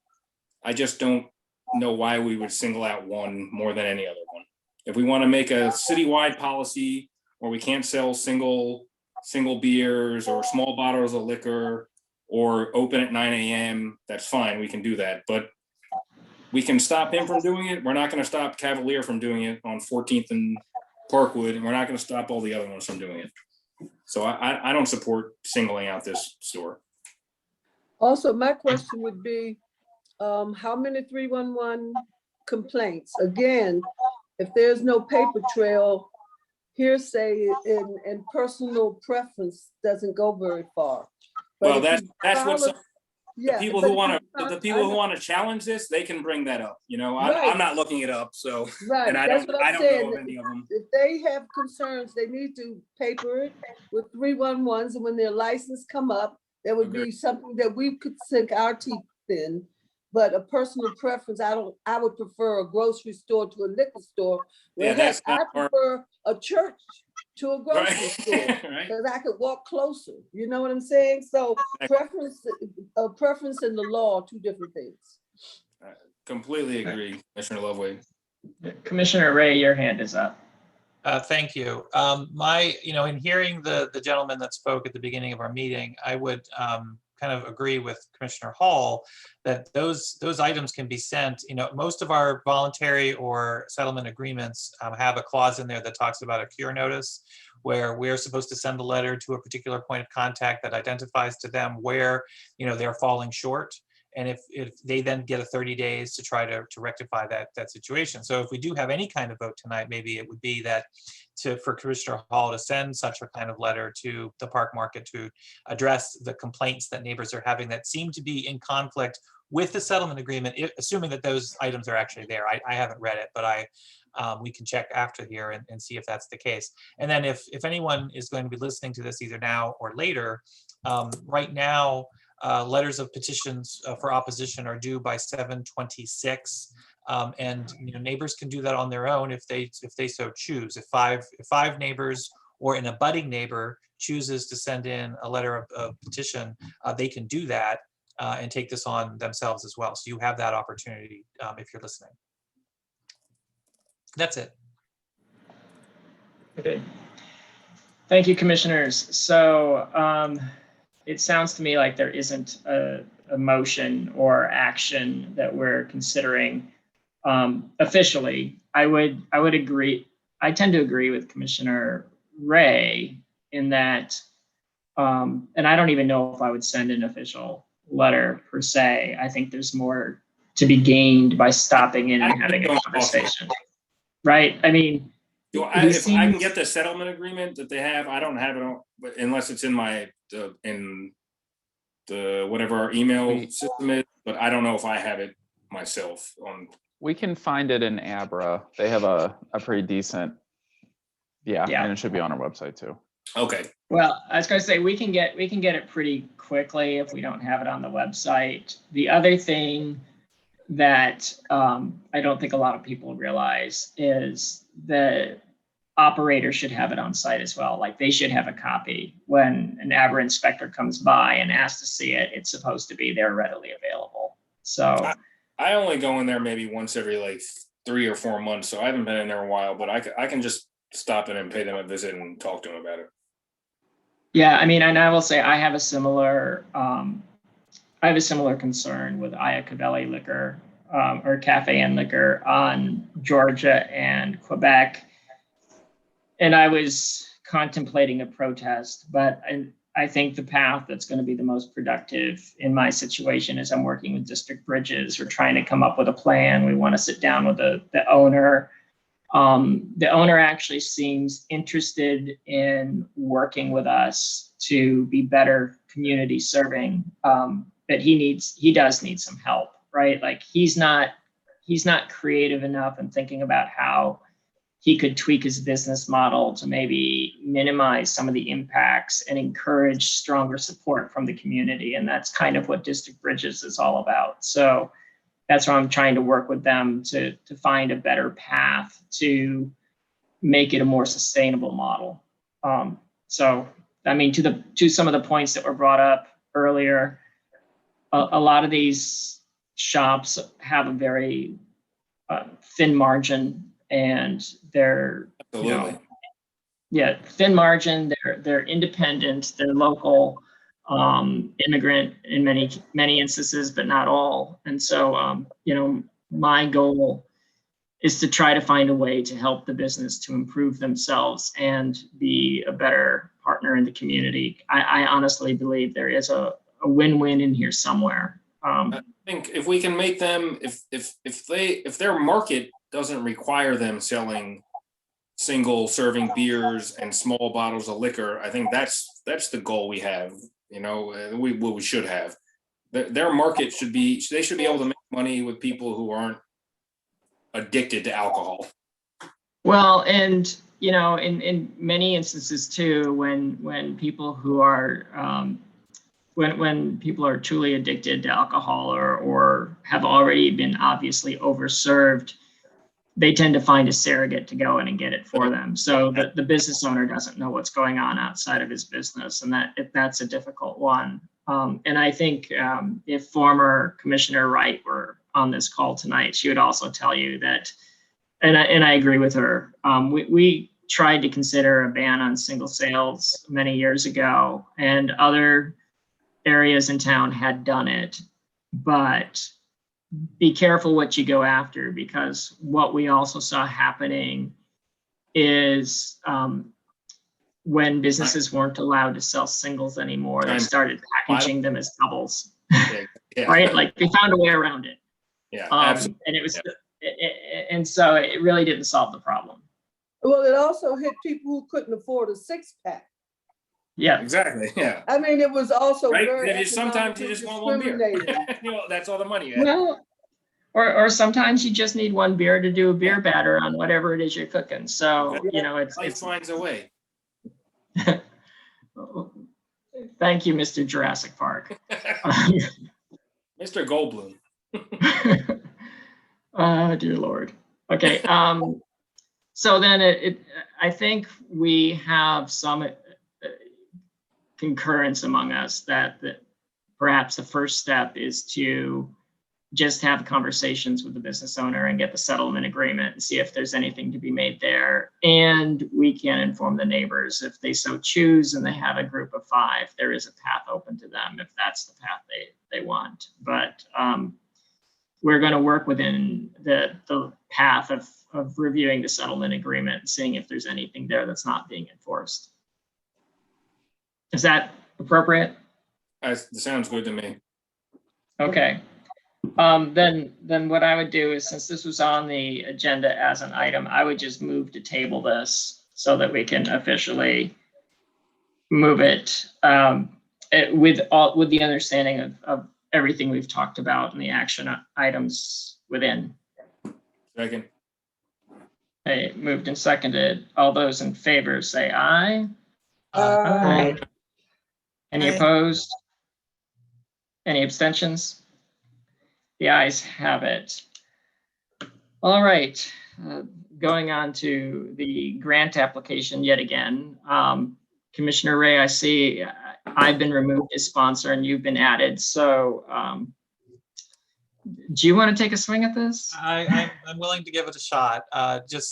Yes, originally this application came to us once before. It was put under Commissioner Base's name because the individual asking lives in his SMD. However, the ask is for work that would happen actually in my SMD. So it kind of makes sense that they've changed the name. But as I understand, the applicant is interested in supporting a local sort of daycare. I don't want to call it. It's not technically a daycare facility, so I'm be cautious with the words here. But there are children that are there during the day, and they're doing programming for them. And so the ask has been for 4 things. I'm not so clear that we can do all 4 of these things. So we'll get there. But the ask was to do a mural by buying some of the supplies or reimbursing for some of the supplies that were necessary to paint a mural on the side of Midlands, which is on Morton Street on the side of their fence. The other ask was for supplies for some garden plots, for some of the supplies that go along with doing some plantings and garden plots in that area as well. There was an ask for $300 for a tent to put up while they're doing this work so that they're not in the sun. And then finally for musical instruments. It wasn't clear to me if the musical instruments were the purchase of musical instruments or the rental of musical instruments, but regardless. My general feeling, and this is where I'm going to, of course, eventually turn to Commissioner Lovewade and Commissioner Miller on what we're allowed to do. But my ask to the commission would be if we could find a way within the rules to at least support the supplies for the mural. I have been in touch with Midlands. They were approached by the applicant. They are in support. They are willing to lend their fence to the effort so they can paint on the side. This was actually done last year on the side of a fence for Call Your Mother. So they have an idea of kind of the person who helps do this and the kind of art that they would put there, which is very community supportive. There's nothing I think anyone would find objectionable. But I have been in touch with them and they are in support. So I'm hoping that there's a way that we can do this, but I understand the rules are the rules. And I'm going to turn it over to my friends that can tell me if there's a way to do that. I have a question before you. So the mural, is it facing Morton Street? Correct. It would be on the Morton facing side of the fence on Midlands. They just put up a new fence within the last 6 months. And so it's a bare wooden fence. Okay, thank you. Mm-hmm. Okay, so with respect to the musical instruments, no. Absolutely no, you couldn't rent them. They have to be for the entire community's use. So that would be for one person. The tent, I see no problem with. I tried to open the budget and I could not access it. So I don't know how much they're asking for in terms of materials for the mural. Thank you. Someone's doing it already. Okay. Well, Commissioner Wade, with regards to the tent or the outdoor canopy, I would say that if we have a tent, we could loan it to them. Right. We're allowed to do that. If they are renting a tent, in the past, we've been allowed to do that for block parties, but I don't know if this really falls into that category. If the money is to purchase a canopy, it would be no, because then it's personal property. So since we have a tent, I would offer to loan our tent because we're allowed to do that. Okay, so that's 300 off. The art and mural supplies. I have a tent I can give them. Can I do it in my personal capacity? Of course. If you so want, no one's constraining you. Send me their information. I have one I want to get rid of. Okay. Great. The instruments we take off, that's 200, that's 300, that's 500. So I don't have a real feel at how they came up with $500 for art supplies, but I'm not going to nitpick. They're going to have to provide receipts to cover that, and the garden supplies as well. So what I'm seeing is that we could potentially support $600 of this grant.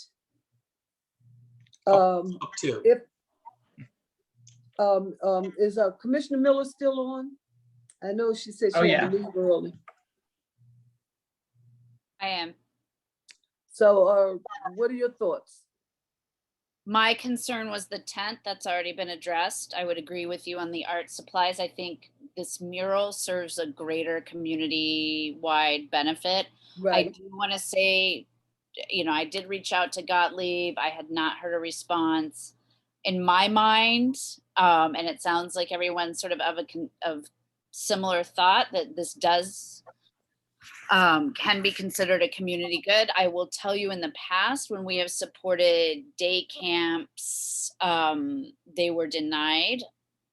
But I think that had to do with the stipends and the trips. No, we had actually parsed out very specific items. But I think the point was it was very specific to the things and it was internal. But I think this can be easily argued will serve a greater community good. I was going to point out to the applicant that they probably should just make sure that while they're having the mural day or the garden day, that they invite other community members to attend, that it's not a closed session, that anybody could come. And yeah, I think that's a really great idea, Michael. Then I can just attach the flyer, community served. I love it. That's great. And I see Commissioner Brown. Yeah, and I'm looking at some of these expenses, and I'm wondering if the group, and I don't know who has the relationship, if it's you, Commissioner Ray, or Base, if this group could partner with nonprofit organizations that have resources, like Words, Beats, and Life works with youth in the community, and they do murals and they have a lot of programming around music, and I'm just wondering if it would a referral or recommendation for them to kind of look into certain resources where we can't provide. They may have other organizations in the area who can support them, and also Clean City. While we may not be able to provide them with support for garden supplies, the city does provide that. I don't know if they have supplies for little ones, but maybe they do. And just wanted to raise that. I mean, this seems like a great time to tap into Wingari. I know they've come to us to ask for support, and I think maybe connecting them with other community members who likewise need support would be a great relationship. Well, and I would just say with that, though, Mandy Lee, who is the one who has submitted this application, is very connected with Wangari. So I think that's covered. I don't know if she would be as connected with some of the organizations that Commissioner Brown mentioned. So I think that being able to take all of those things back to her, I like that. If you can send them along, and I think between Commissioner Ray and myself, we can try to make some of those connections. I also think that depending upon the date, the day, and the time, if this were on a Saturday, for instance, that I think there's some of the commissioners here that might be interested in being there on site to participate. Like if we're going to supply a tent, we might maybe some of us, like the commission can't do this, but depending upon what they want to make of the day, like I know I wouldn't have a problem with providing drinks or something for the kids, just as more of a community building opportunity. So I think there's more conversations to be had, but my one concern with the art supplies originally was, to Commissioner Miller's point, that if this were more of a day camp, then that could be denied. But when I look at it, that it's a community mural as the outcome, and with some of the things discussed here that could make it more of a community event, then I don't have any hesitation with the art supplies.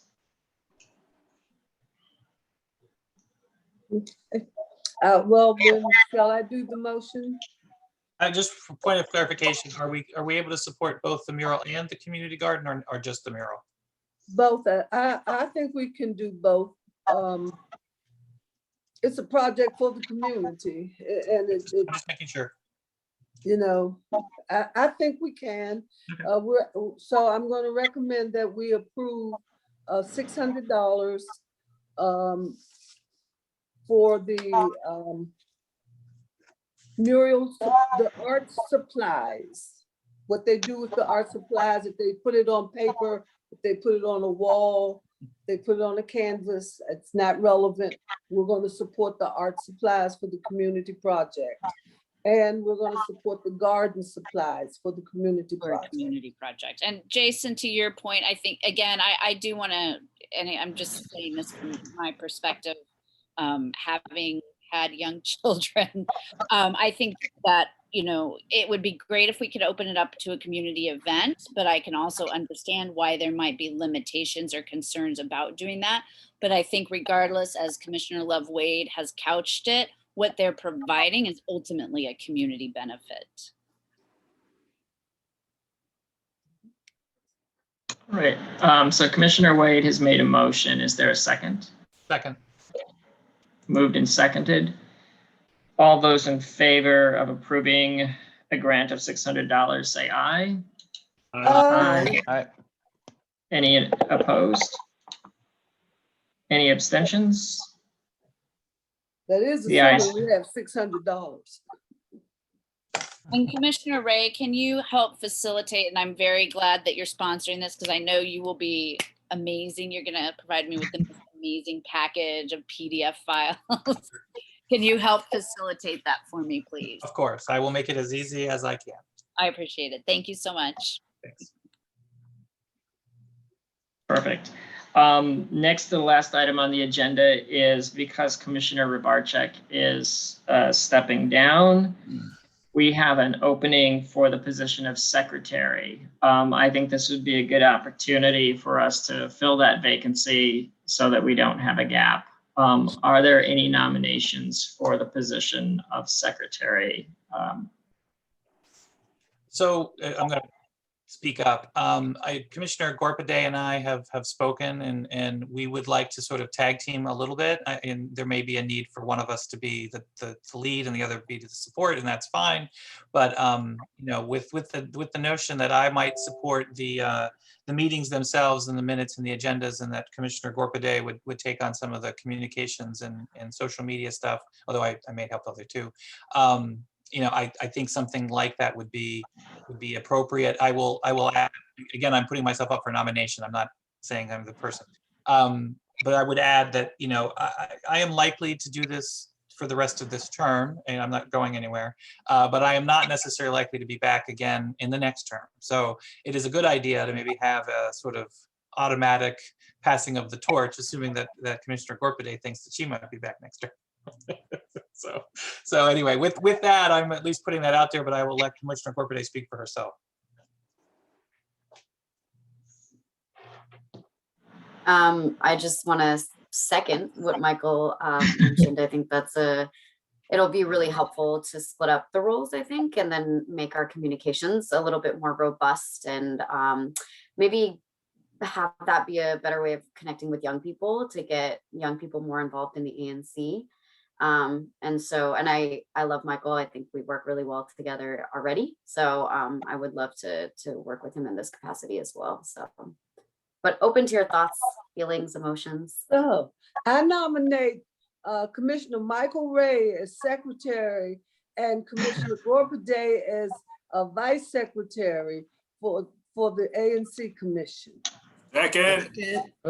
Suckers. I mean, second. Yeah, I mean, come on. I second it. Yeah. Good luck. All right, are there any other nominations? Don't everybody jump at once. Yeah. Well, the rest of us could take one step backward and we'll just see who forgets to move. Not seeing any other nominations, I will say, Commissioner Ray, you are now secretary by acclamation.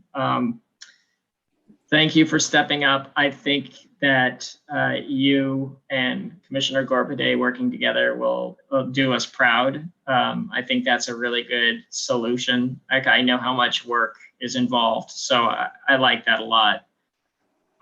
Also, what I like is if one of you has to miss a meeting, I know we're covered because the other one's stepping up, so that's perfect. Also, to your point, Commissioner Miller, now, once the minutes of this meeting are published, even in draft form, we could probably update the signature card at the bank, because now we have all the known officers. Yeah, and I think we need to, yeah. So I don't know if we include vice chairs on that signature card, but I do need to coordinate with whoever wants to sign checks. Well, I would say officially all four executive members should be on the signature card. I know in the past we've had some trouble coordinating and Commissioner Love-Wade has not been on the card. But since we're still kind of in this quasi work from home kind of scenario, maybe for once in our life, we can get all the officers in one place at the same time. That would be fantastic. Yes, that way I don't have to, yeah, that would be really great. Yes, that'll work. And Commissioner Love-Wade, you're comfortable going inside? Yes. Let's do it before they lock down again. I got both my shots. I'm not afraid of y'all. Y'all just be afraid of me. Wait, when are we going inside? Oh, for the officers, when we sign a signature card, we all have to go to the bank personally. Okay. We should have we should have the next cow inside, or at least hybrid. We're gonna have to make that announcement, I think, tonight, if we're gonna plan on meeting in person next month, or in our next meeting. Well, not the public meeting, but the cow we can have at least in hybrid public, right? Yeah. Well, I'm gonna pop that balloon a little bit in that if commissioners are interested, I think we're at a point where we could probably all meet in person for the committee of the whole. I'm hopeful that we've all been vaccinated. If not, someone please let me know and we can reconsider. But there should be no health risk to those who have been vaccinated to go inside. If we're using the District Bridges office for committee of the whole, that should be fine. And I would actually really enjoy seeing you all face to face. I think it's a lot easier. For our committee meetings, I would also put out there that I think each committee chair should have the option of whether they want to meet in person or do it virtually. I think virtual works well. I think for our committee meetings, we've actually seen a rise in attendance, and nothing that happens in a committee gets voted and becomes permanent. As it was mentioned, and since we're slipping into announcements, I believe that come September, the ANC meeting will be meeting in person at Tubman. I don't see that not happening. We've already, I think Commissioner Rybarczyk has already reached out to Tubman. They're agreeable to it. I think we're going to have to be meeting in person based on lifting of the emergency. So it will be interesting to see this commission function in person for the very first meeting of this term. In fact, we have 3 commissioners that are leaving before we've gone back to in person. which is fascinating to me. That's why we need a cow first. Yeah, I know, right? But that's also a good way of saying, or coming into the last agenda item, which is just to recognize that we have 3 vacancies that will be occurring after this meeting tonight. The single member districts of 1A03, 1A06, and 1A012 all have commissioners for various reasons that will be stepping down. So again, for anyone interested, get the word out there. I know some have already started to put this on Twitter, which is great. It's a good opportunity, but I also think that they're critical. I mean, they're critical single member districts. It includes the Plaza. It includes the Wawa. It includes, a good chunk of Columbia Heights Village. These are communities and areas that really need commissioners and representation. So with that, I will also. We should consider a wider outreach campaign. I don't know if we need to, put flyers around or have like, I don't know, send some just so, because, Kent, you've been here long enough. I think we've all been here a long time to know that the community participation is pretty low. And a lot of the times it's low because people don't even know what's going on. And even just the knowledge that this is open it would, get yeah. I don't have any answers, but it's going to be tough to fill. And I'm glad that Patrick is coming up and is going to fill the Zach spot. Judson spot. Yeah, I think that the electronic communication is covered. As Commissioner Hall, you've appropriately put your finger on it. The challenge is those that don't have ready access to electronic forms of communication. Like, I think it would make sense if we can reach out to Margaret Hundley or Rosalind Gilliam and see if there's a way to put notices up in Columbia Heights Village to let them know that representation is needed there. There do need to be some form of non-electronic communication in some of these SMDs. Many of those buildings have bulletin boards in their buildings, and exactly, we used to post in the giant bulletin board our meeting notice, and they would allow us to post the meeting notice. So I think we might want to do that again for the low-tech people or the no-tech people. Agreed. Agree. And maybe Commissioner Gorpide, in your new capacity as Vice Secretary, maybe you could help come up with a flyer. I've really liked what I've seen you come up with before with your graphic skills. So clearly you have a talent there that I know I don't have. But if you have time to do it, maybe you could help with that. Because and I would definitely be willing to help get flyers up or out as needed if coverage needs to be taken. If we don't have the coverage, I'd be willing to help. Is what I'm trying to say. But all that said, I think that's stuff that we can move forward with outside of this meeting. Before we close the July meeting, I would like to, even though Judson Wood isn't here, I do want to recognize and thank him for his service, but I also want to thank Commissioner Clock and Commissioner Rabarczyk for all you have put into making these successful meetings. You've contributed greatly to the committees you've sat on and chaired. I've been impressed with both of you that you've often come to the meetings willing to learn. I've seen you both grow, and you've always had your heart behind the community and trying to find the best possible solutions.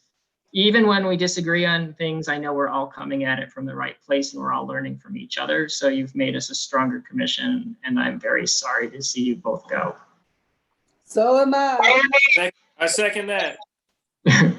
So now it's just time to go get some libation for me to cry into. Keep the meetings virtual. I'll be there. Thank you. We should always have the option of this for people to call in on the Zoom. We should have in-person. I will say, as long as there are I was gonna say, as long as there are virtual meetings, you two may drop in anytime. I don't care if appointment, you you're mean the across the parking city or thing? across the country. I'll be the new Yeah, Zach, Patrick. I'm still gonna be texting. Yeah. You. You know that, right? It doesn't matter. That's fine. Can't wait. All right. It'll Well, give you now a that long we're enough at, time to convince Dottie and me to take away all the parking spots. Yes. I'll Good fly luck. back for that. having reached the end of the agenda, we can keep talking, but I do want to officially close the meeting if people are willing. Yeah, So second. moved. Okay. All those in favor of ending the meeting, the July meeting of ANC 1A, say aye. Aye. Aye. And so at 9:33, this meeting comes to an end. Under 3 hours, y'all. Congratulations. I love it. July Don't get used to it. 24th. July 24th, you're all invited to me and Julia are having a open house